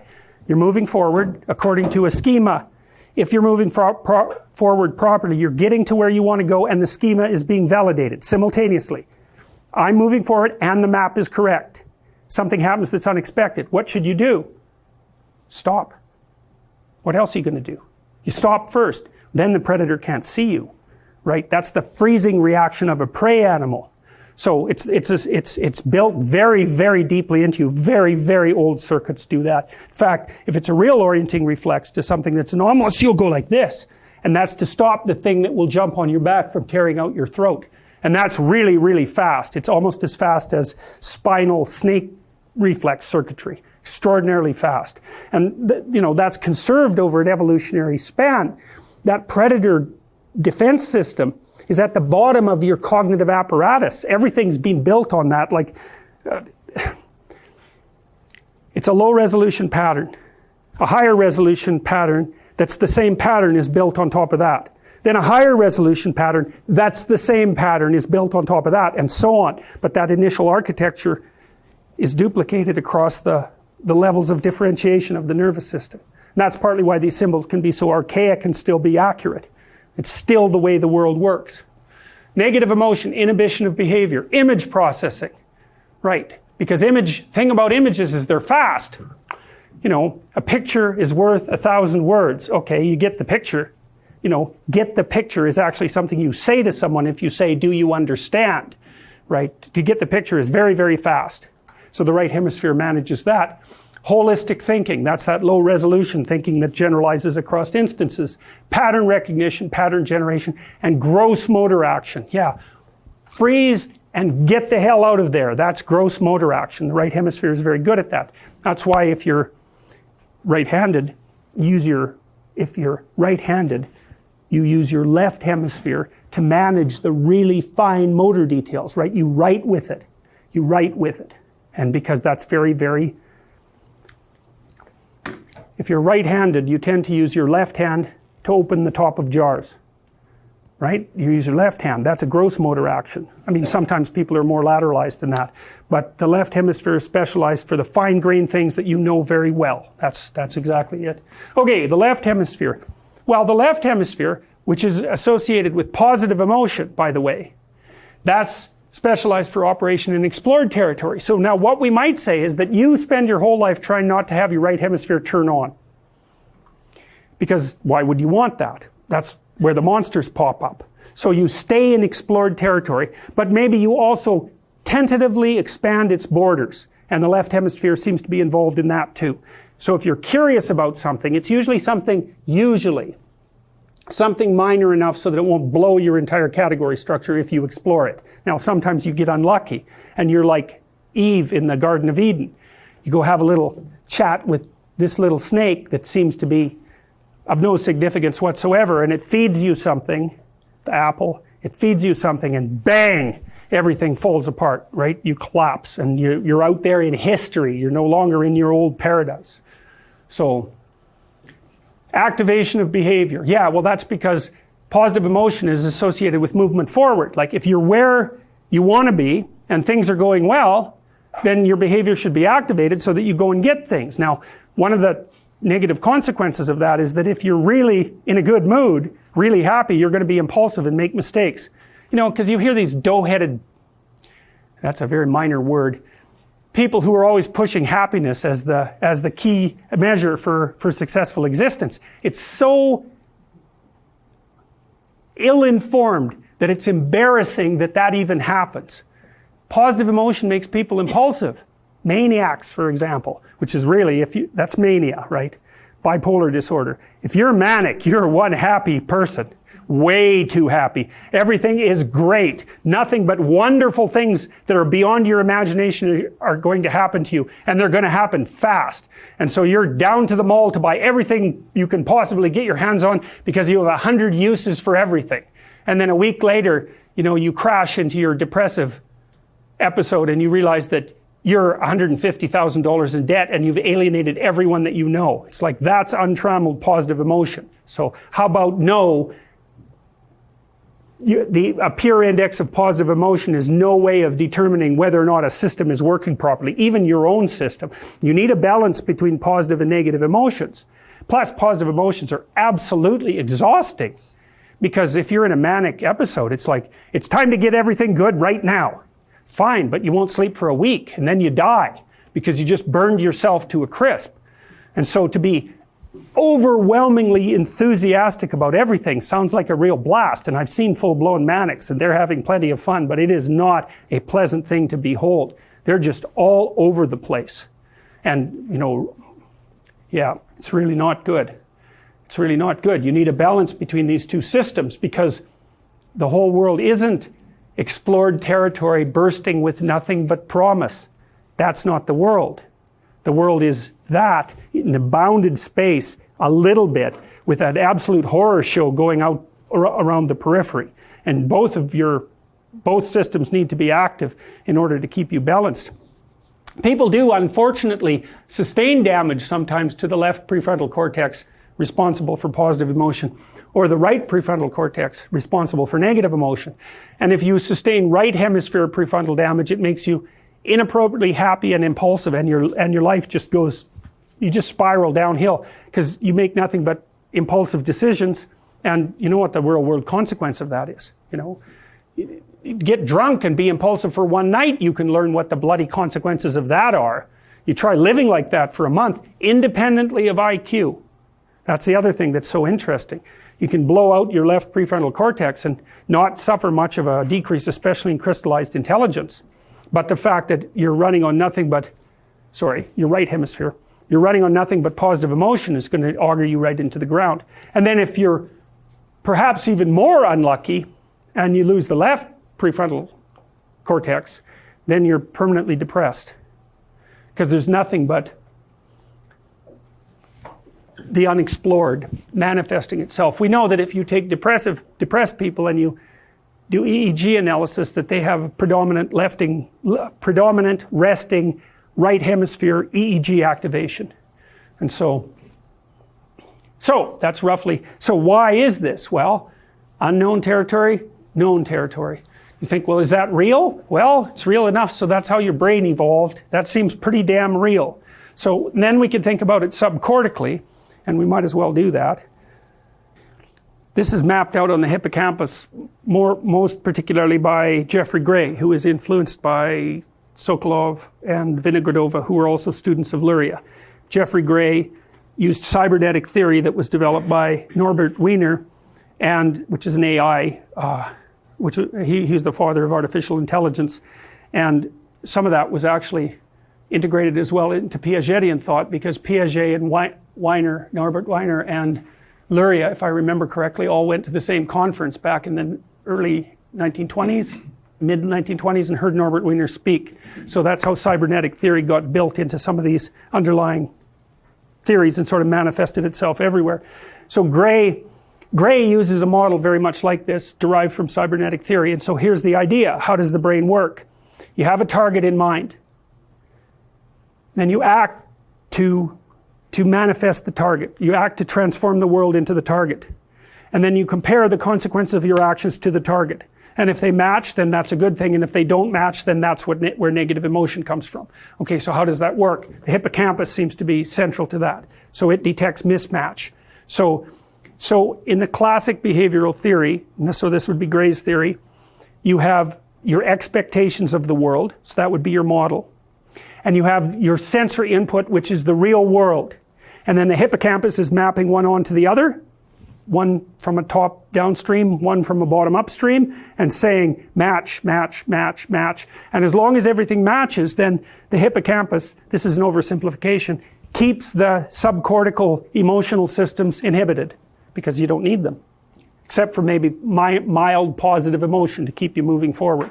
If there's a mismatch, that's anxiety. The anxiety system gets disinhibited because it's on. It doesn't get activated. It gets disinhibited. That freezes you. And all the other motivational systems are primed because God only knows what you're going to have to do next. Okay, so then if you make a mistake, given that scheme, you have to modify the world in order to rectify the mistake. You have to modify your motor output so that you put the world back in order. And that's basically Gray's model. But Gray's model is insufficient because Gray presumes that what you're comparing your expectation with is the real world. but you don't have access to the real world. What really happens is that your brain compares the model of the world that you want to have happen, so it's desired and not expected, with the model of the world that you think is happening. They're both models. There's no direct contact with the truth. And so what that means, and this is what's horrible about this, is that if your model fails, it doesn't only mean that you have to adjust your expectation and change your motor activity. It means you might have to bloody well retool your perceptions. Well, that's a lot more horrifying than just having to change your motor output. If you betray me, then I have to see you differently. And you know, if we've interacted a long time, I've built up a hell of a model of you. You know, it's taken a tremendous amount of effort to generate. And I may have used that model as a predicate for all sorts of other plans, which is what you do with an intimate relationship.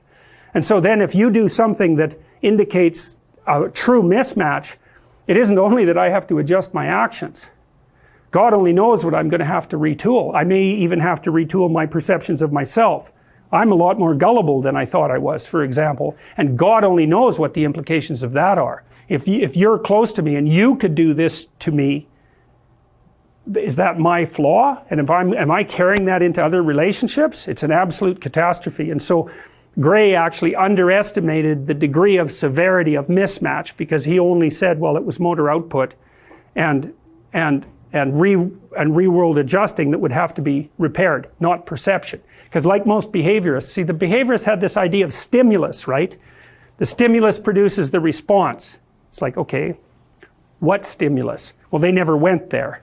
They just assumed that the stimulus spoke for itself, but it doesn't. That's the fundamental weakness of behavioral theory, is that the reason they could get rid of the mind was because they hid it invisibly inside the idea of the stimulus, which was all of a sudden not just something that was a sense, like a piece of sense data, but that had motivation built into it. Well, no. You can't do that.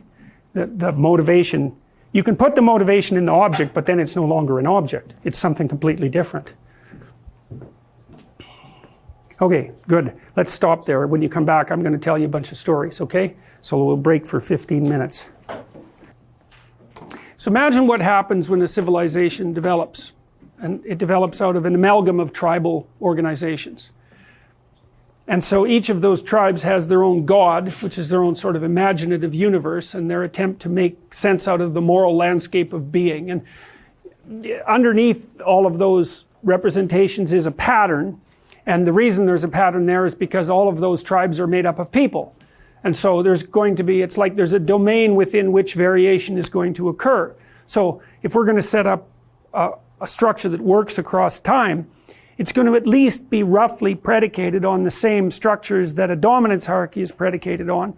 It's going to be predicated on the same patterns of interactions that would characterize a chimpanzee troop. You know, there's this basic biological, what would you call it? There's a realm of biological necessity that constitutes the boundary space within which human interactions have to take place. I mean, I can't be so violent that I kill everyone in my tribe. That's not going to be very helpful because I'm a tribal creature. So without the tribe, what am I going to do? And so I have to be vaguely acceptable to other people because otherwise they'll kill me. Even if I'm really, really powerful, they'll take me down. And so because I have to deal with you and you and you and you and you, we're going to modify each other continually and within parameters. Now, the parameters are wide, but they're not non-existent. And, you know, you can see what those parameters are genuinely if you look at something like a wolf pack or a chimpanzee troop, because those are stable across, really, the structure itself is stable across at least hundreds of thousands of years, if not millions of years. And so so Franz de Waal shows, for example, that with the chimpanzee troops, if you have he studied them mostly at the Arnhem Zoo, and I would recommend his writings highly. De Waal, D-E-W-A-A-L. He's interested in prototypical moral behavior among chimpanzees. It's a very interesting study. And what he's showed, for example, is that if you have a particularly, the dominant dominance hierarchy in chimpanzees is male. There's a female dominance hierarchy too that overlaps the male, and some of the females are more dominant than many of the males.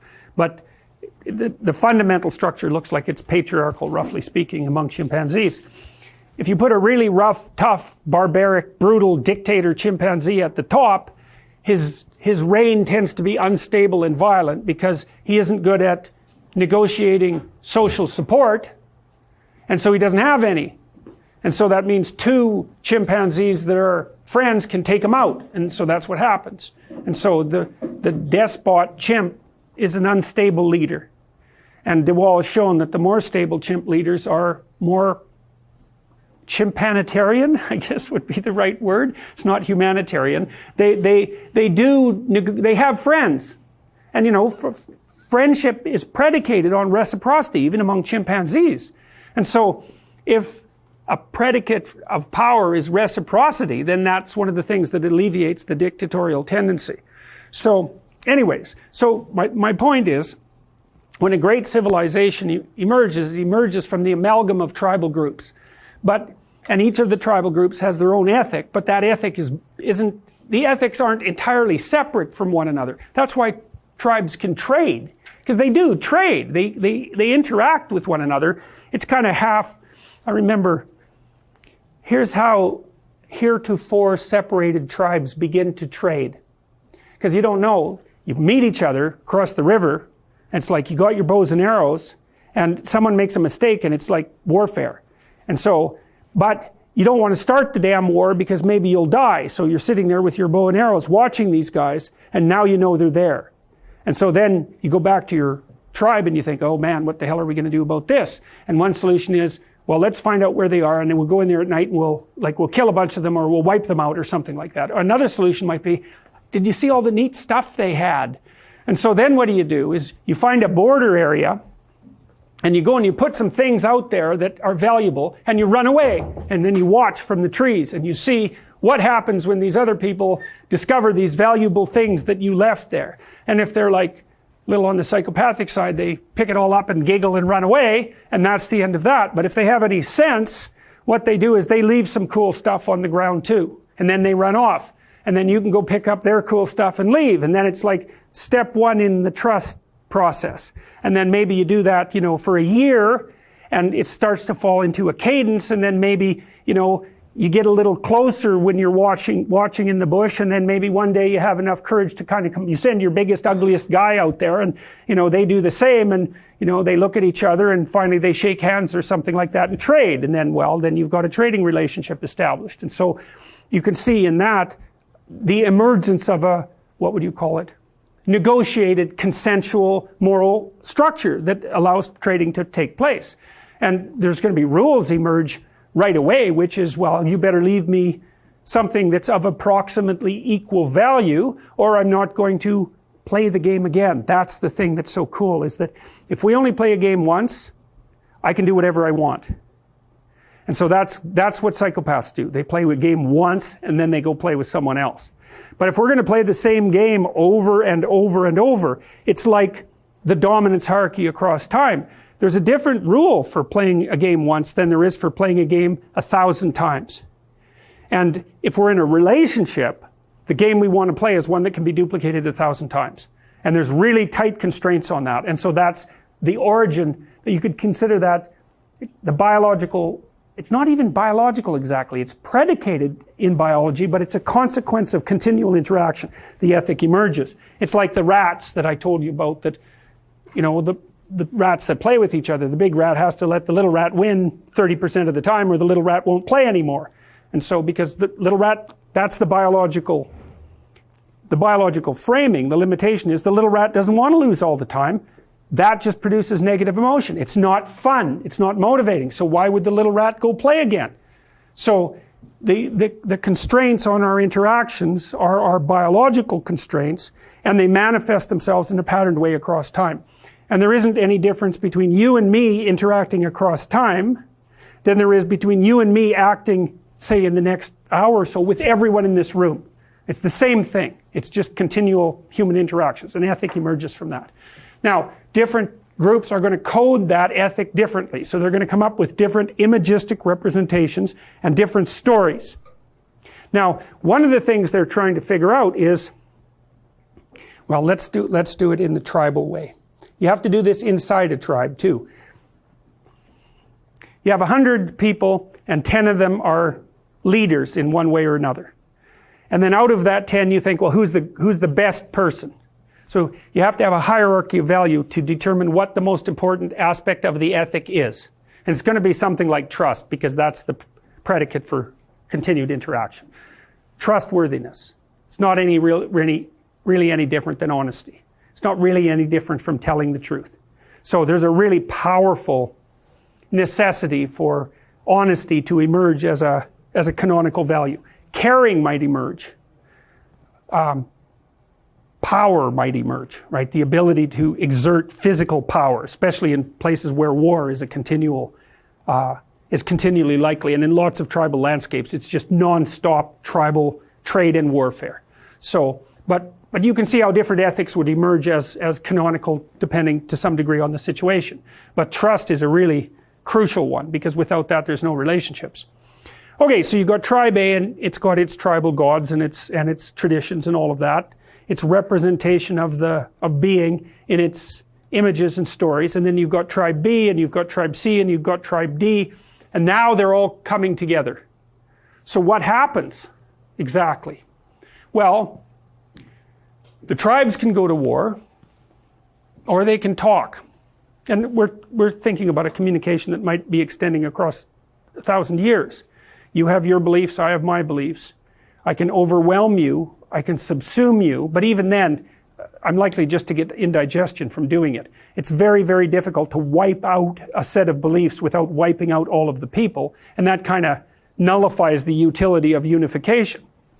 The more there are of you, the better you can defend yourself against other organizations that are trying to be larger. So there's a powerful self-preservation impetus to cooperation. And so one of the things you see happening in the development of the stories in the Old Testament, for example, we know this about Genesis in particular, that there were at least, this is relatively recently, so say 3,000 years ago, not 50,000 years ago, there were two different stories. There's two different stories in the Genesis account told by two different storytellers. And people who are very good at textual analysis have been able to separate them. And they were put together, I don't remember when, again it's probably about something between 2,000 and 3,000 years ago. They were put together by what appeared to be a single editor. And so he took these disparate accounts and tried to organize them into something that looked like a logical narrative. And that was part of the process by which different tribal representations of the world were brought into something under which the tribes as a unit could simultaneously exist. So you can think about it as a competition between imagistic representations across time, and then the emergence of some unifying narrative that captures the key elements of all of them well enough to bring them into some sort of union. And it has to be a story with motivational power, because otherwise no one will cotton on to it. And it has to be a story that keeps uncertainty at bay, because otherwise it doesn't have any utility. So it has to be a functional story. So I'm going to tell you a story like that, and it's the story of Marduk, and it's the Mesopotamian story. And Mesopotamia is one of the earliest civilizations, and it emerged as a consequence of the amalgam of Middle Eastern tribes. So that over a very long period of time. You could think the gods of all of these tribes were warring in an abstract space, in a conceptual space, and that would be the space of argumentation and conflict. And out of that a meta-story emerged. And this is the meta-story, and it's one of a host of similar meta-stories that came out of the Middle East, one of which is the account in Genesis. Okay, so here's the story.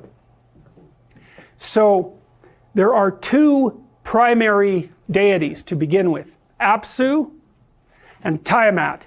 Now, in order to understand that, well, here's how the Mesopotamians conceptualized the world.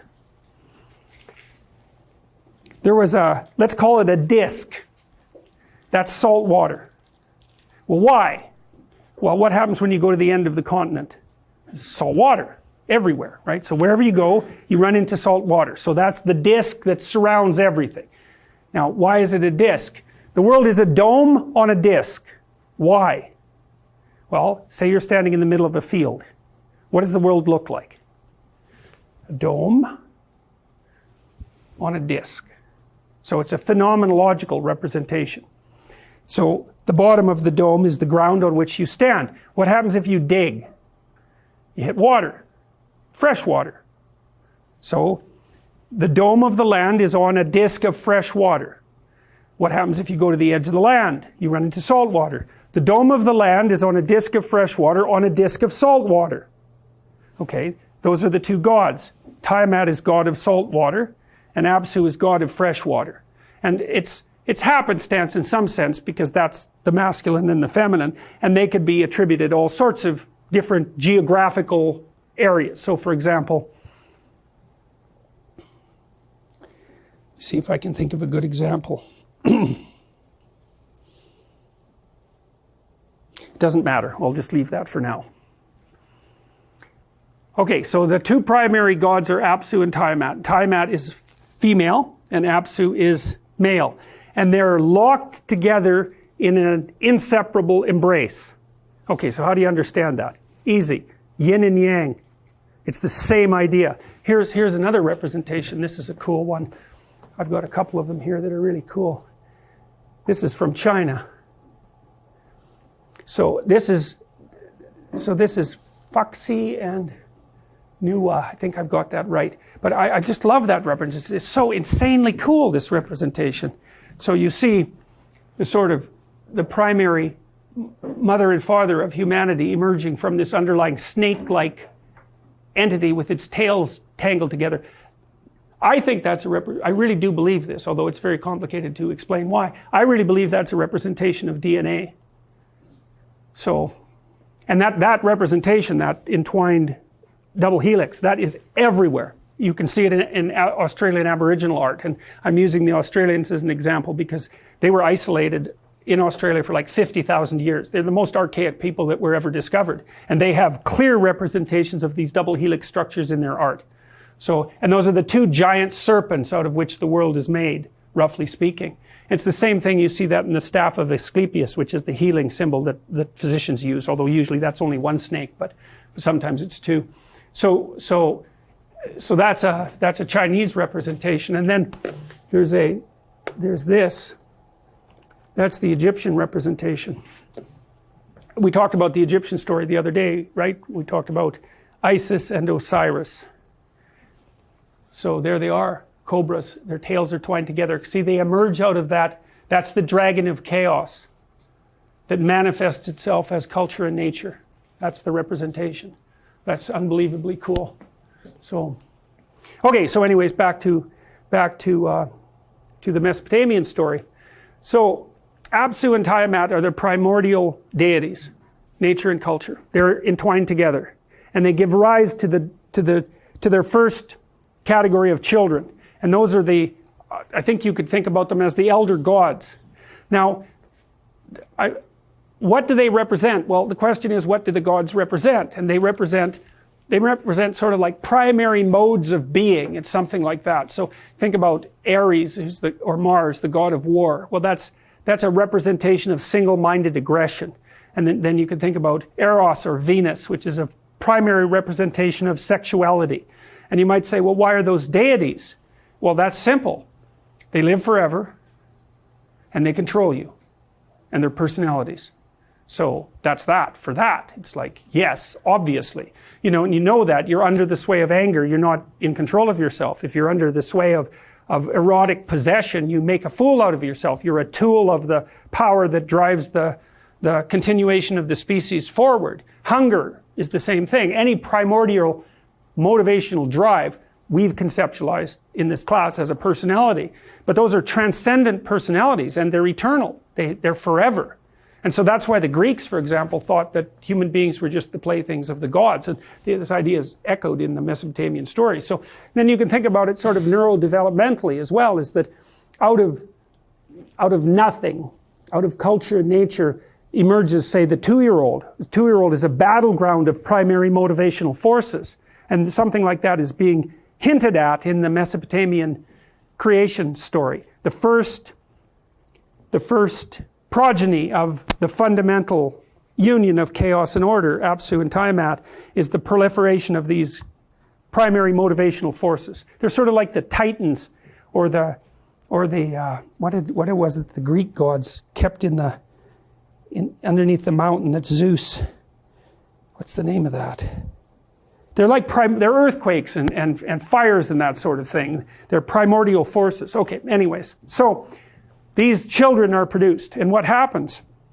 They're very noisy. They run around doing all sorts of things. You could think about them as grown-up 2-year-olds causing all sorts of trouble. The first thing they do is kill Apsu and make their home on his corpse. It's brilliant. Now, the story doesn't say much about Apsu other than that. The culture deity, the primary culture deity is not elaborated up that much in the Mesopotamian story.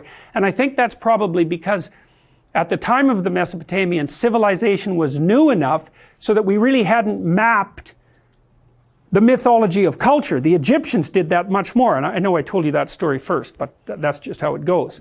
So the elder gods make their home on the corpse of Apsu. Well, what does that mean? Well, that's sort of how it is. You inhabit the corpse of culture, right? It's the dead past. But it's not just the dead past. One of the things that's very cool about the Mesopotamian story is that the elder gods are foolish enough to kill it. It's the death of God, by the way. It's no different from what Nietzsche pronounced. This has been going on for a very, very long time, this collapse of belief systems. They kill it carelessly because they don't understand what it is that they need to survive. They kill it carelessly, and then they try to live on the corpse. I think that's what the postmodernists do, by the way, because they assume we have this tremendous system of value that's been built up across time, and it sustains us, and everyone is criticizing it and trying to destroy it. And it's, well, we live in its corpse, and that won't nourish us forever. It has to be replenished, and there's nothing in the postmodernist philosophy that can act to replenish. Anyways, they kill Apsu. What happens when you kill order? Chaos comes back. Tiamat. Now this is Tiamat. Here. Feminine, but also the dragon. So it's you think, out of this fundamental reptilian treasure bearer, culture and nature emerge. And they can pull back into that very rapidly. So here's an example. You've all seen Sleeping Beauty, I presume. How many of you have seen Sleeping Beauty, the Disney film? How many of you haven't? Okay, so there's a couple that haven't. There's a scene in Sleeping Beauty where the evil queen has imprisoned the prince who's going to wake Sleeping Beauty up. So he's the logos, or he's the heroic individual, or he's that element of her consciousness that wakes her up. You can read it either way. She's got him trapped in a dungeon, so she's the kind of ultimate Oedipal mother, you know. She's the mother that has her 40-year-old son in the basement who's like overweight and unhealthy and watching video games and being covered with Cheeto dust, and she always like feeds him sandwiches so he won't leave, you know. And she says, oh, it's a good thing you didn't go out in the world and make some poor woman miserable.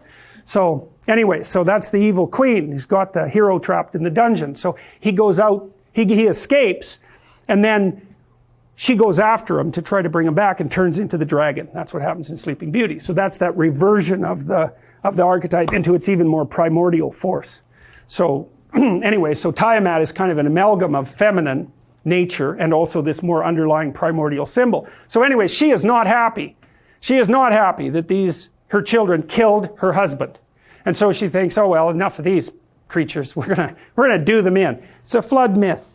It's the same idea. So what happens in the story of Noah, this happens worldwide, is that human beings get all corrupt and make a lot of racket and break all sorts of rules, and God thinks, oh well, you know, enough of you. We'll just bring in a flood and wipe you all out. That's chaos returning. You destabilize order too badly. There's a flood, and that brings with it all sorts of new things because it's water, but it just drowns you. It drowns you. Now Noah is a good man, so he can ride out the flood. He's the hero that can go down into the chaos and then back up because he hasn't let go of his morality despite the fact that the entire society has disintegrated. So he saves everything. So it's like Moses crossing the Red Sea and then coming out the other side. Same sort of idea. Anyway, so Tiamat, she's not happy. And these gods are careless too and impulsive. They're making a lot of noise and their activity disturbs her. You know, and you can see echoes of that fear, that mythological fear in modern consciousness, because we tell ourselves the same story, right? The story is, if we keep running around making enough racket, Mother Nature is going to take offense and wipe us out. And that's the story that's at the bottom of the sort of apocalyptic element of the global warming apocalypse. It's like, if we muck about badly enough, nature will take its revenge.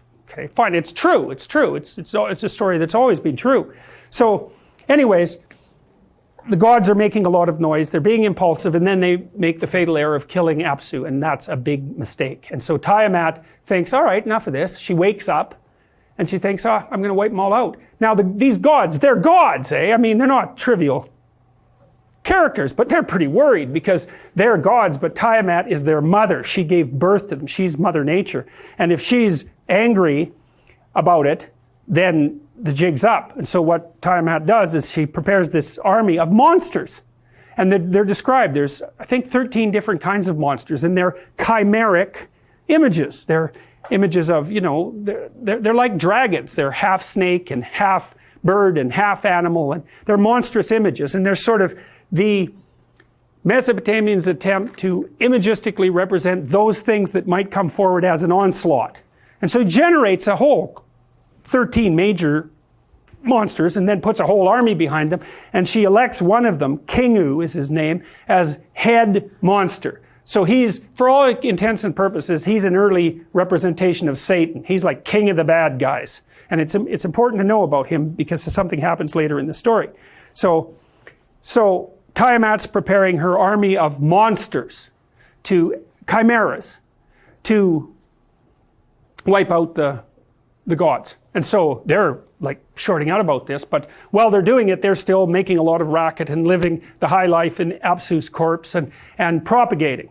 And while they're doing that, they send out one god after another to combat Tiamat. And they all come back failed. So whatever these elder gods are, whatever they represent, they're not whatever it is that can confront chaos successfully and prevail. They're powers, but they're not whatever that is, that ultimate power. And that's what the Mesopotamians are trying to figure out. Who or what is king of the gods? And king of the gods is the thing that confront chaos and regenerate order.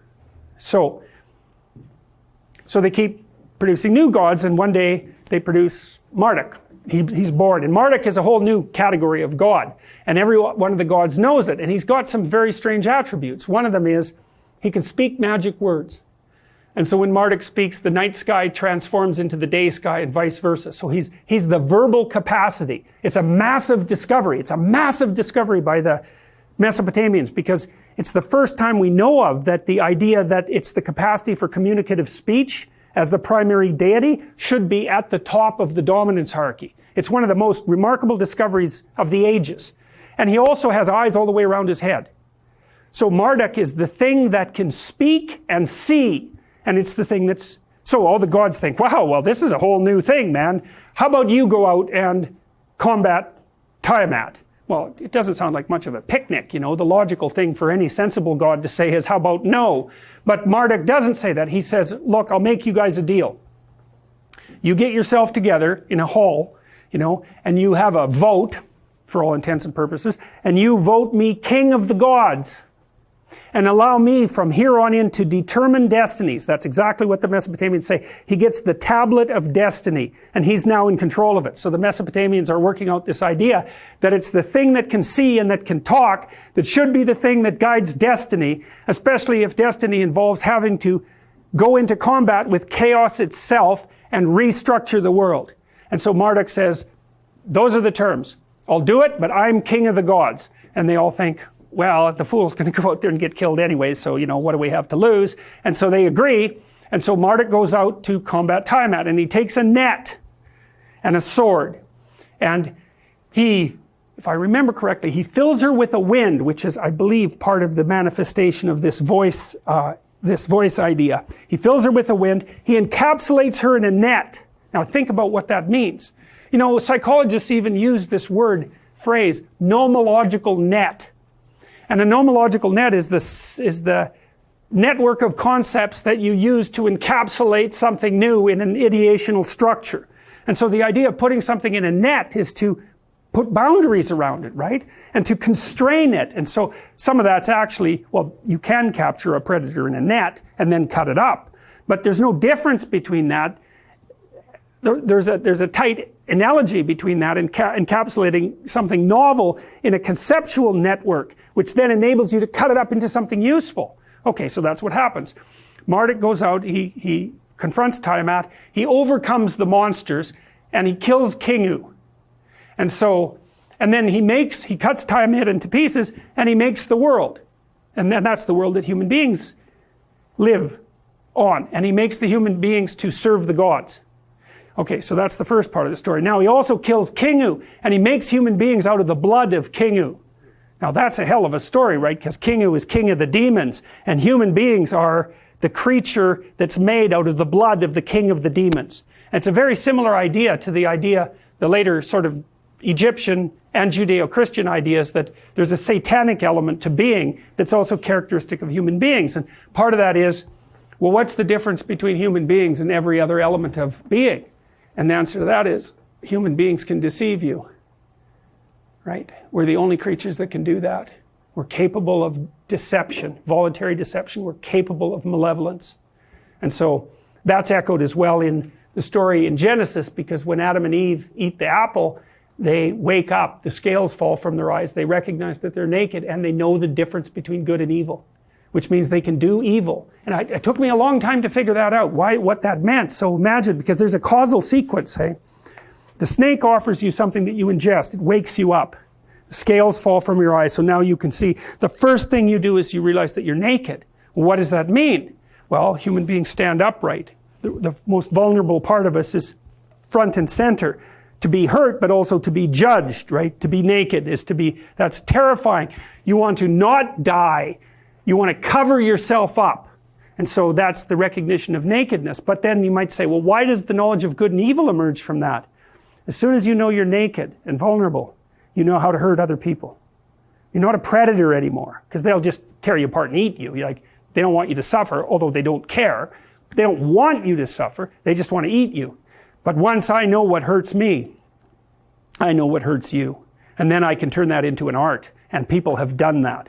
And so that's why the knowledge of evil comes immediately as a consequence of the knowledge of nakedness. And that's associated with the same idea that human beings are made out of the blood of Kingu. Nasty stories, but very, they're messing with the fundamental structure of reality. They want to get this right.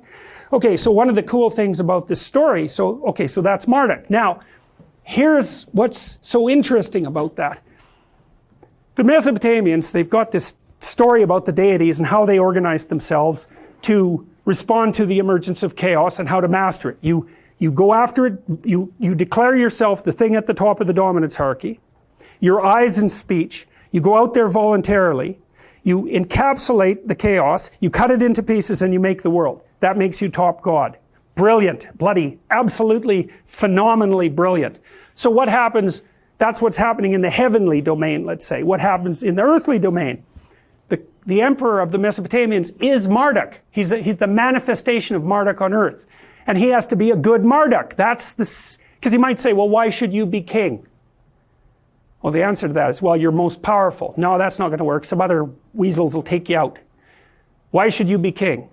Well, because you pay attention and you speak properly and you keep chaos at bay and you make ingenious things happen as a consequence. So that's what the bloody Mesopotamians were trying to work out. What should be sovereign and why? Okay, so what did they do? In the New Year's ceremony, so imagine that the king is in a walled city, right? So that's the king's at the top of the dominance hierarchy. He's the eye at the top of the pyramid in a walled city with chaos outside. Chaos is outside. That's the domain of Tiamat. At the New Year's ceremony, the old year, we know about that. We still have this idea. The old year is an old man. The new year is about to be born. There's an intermediary period of chaos. That's New Year's Eve, right? That's the intermediate period of chaos where all the rules are temporarily suspended, which is why you can go out and party like there's no tomorrow, New Year's Eve, and before the new year is born. The Mesopotamian emperor and all of his retinue and the people go outside the city on New Year's Eve, and they take statues that represent the gods, and they act out the story that I just told you with the statues. And as part of that, the emperor has to take off all his garbs, his garments that make him king, and kneel in front of the priest, and the priest, if I remember correctly, slaps him with a glove, it's something like that, and tells him that he has to tell everyone why in the last year he wasn't a very good Marduk and how he's going to do better in the future, which is exactly, by the way, what you do when you make your New Year's, what do you call those? Yes, the ones you immediately break the next day. But it's the same, it's this renewal idea, and it happens in the depth of darkness in the middle of the winter, before the light comes back, right? That's why it's set up that way. So anyways, and so as long as the emperor is a good Marduk, then that's why he gets to be emperor. And if he's not a good Marduk, then, well, someone else should be emperor. So that's how that works.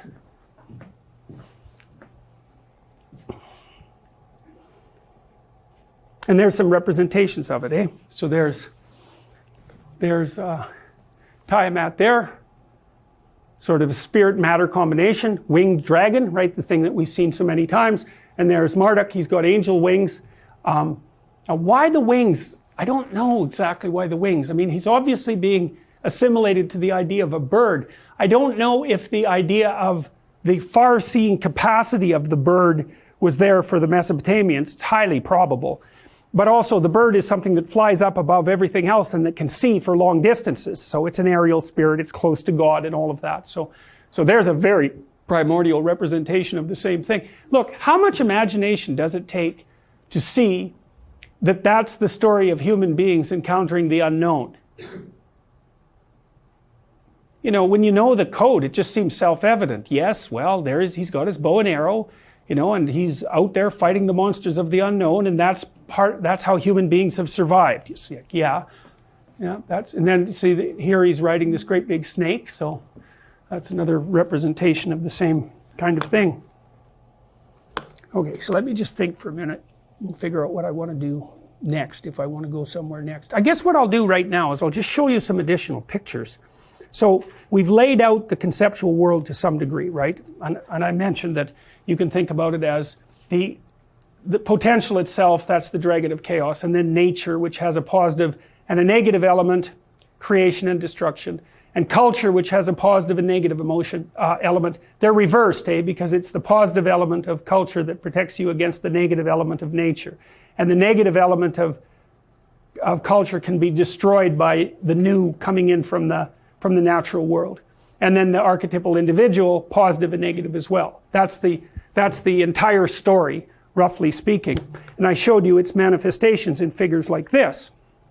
So you have, this is called the open virgin, or the opening virgin, because those two halves can be closed. So there's Mother Nature, roughly speaking, or the mother of God, depending on how you look at it. And inside her, nature, culture, the patriarchy. The culture supports the suffering individual who voluntarily accepts death and mortality as the price to be paid for being. That's what that image represents. It's absolutely unbelievable. And then you see all these people at the side here are gazing uncontrollably at this image, which is of course exactly what's happened over the last 2,000 years, at least in part of the world, because there's a tremendous idea encapsulated inside that image. And the idea is something like the voluntary acceptance of suffering is key to its transcendence. And that's a crucial psychotherapeutic truth, right? Things that bother you need to be confronted voluntarily. You have to accept them. You have to accept them. You think, well, how far does that go? Well, we don't know. It works in small things. It works with phobias. It works with traumas. Traumas are usually associated with death or disease or malevolence. So that's pushing it pretty far. And there doesn't seem to be a limit to the idea that the voluntary confrontation with the things that are terrifying is curative. There doesn't seem to be a limit to that. There's an example in the story of Exodus when Moses is leading the Israelites through the desert. They fragment because, well, they're out of tyranny, so they don't know what to do. It's all chaotic. And, you know, this Moses character, yeah, he got them out of Egypt, and now they're in the desert and there's nothing to eat. And, like, why should they listen to him? And so they start worshiping all sorts of idols. And that's kind of like the fragmentation of what holds them centrally together. And so what does God do? He's not very happy about that. So he sends a bunch of poisonous snakes into the desert to bite them all. He thinks enough of these people, and that's chaos returning, right, in the form of these poisonous snakes. And so the Israelites are kind of sick and tired of being bitten by poisonous snakes, so they go back to Moses and they say, well, you know, I know we've wandered off the path here and we didn't think you were the greatest guy there for a while, but you know, maybe you could have a little chat with God and see what he could do about these poisonous snakes. And so Moses entreats God to do something about the snakes, and what God tells people to do, it's the strangest thing. He says, make a snake in the image, make a bronze snake and put it on a post and have everyone look at it. And everyone who goes to look at the snake won't be bitten by the poisonous snakes anymore. It's crazy, that idea. It's crazy. So, and I'll tell you something else that's very interesting. So in the Christian story, Christ assimilates himself to that snake that was put on the post in the desert. It says exactly the same thing. That has to be looked at, because that's the pathway to salvation, roughly speaking. It's exactly the same idea. It's the worst thing that can possibly happen. So you look upon it and meditate upon it, and that's the key to transcending it.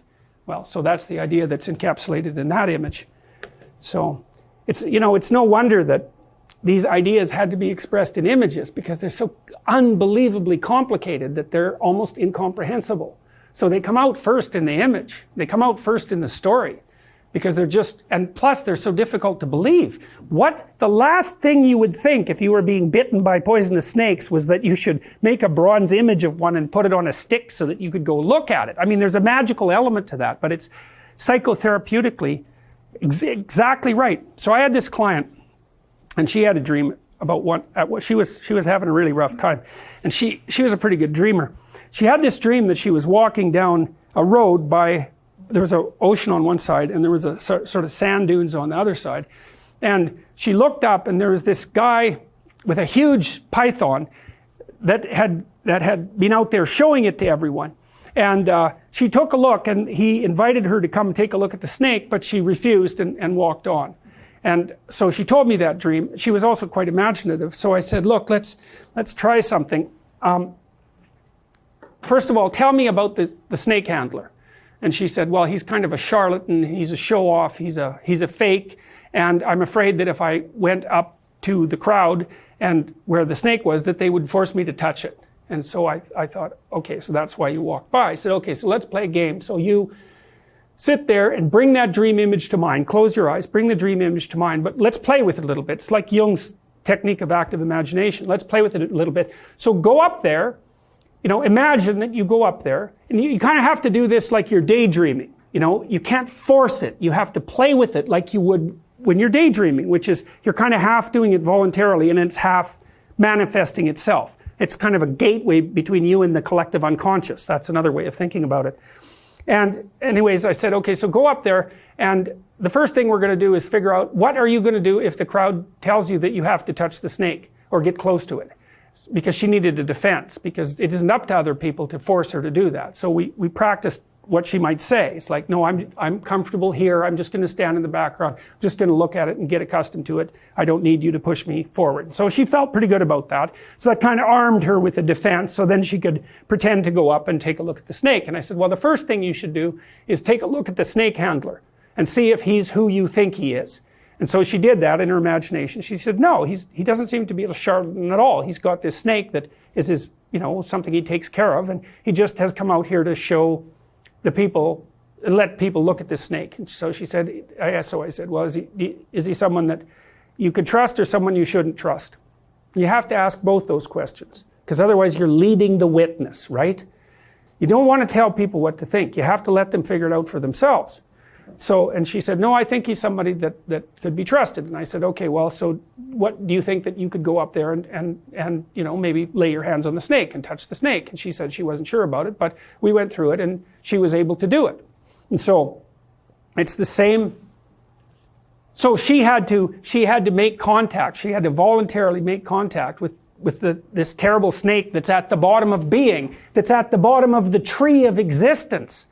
Right? That's where the snake is. It's wrapped around the tree. Well, why? Well, partly because we lived in trees, and that's where the damn snakes were, down there on the ground where we didn't know. Right? And that's the divine tree of being, that. And so, well, you have to get the hell out of the tree and go confront the snakes. And then that's the way out, at least in principle. So that's kind of what that means. Show you. Here's another image of the same thing.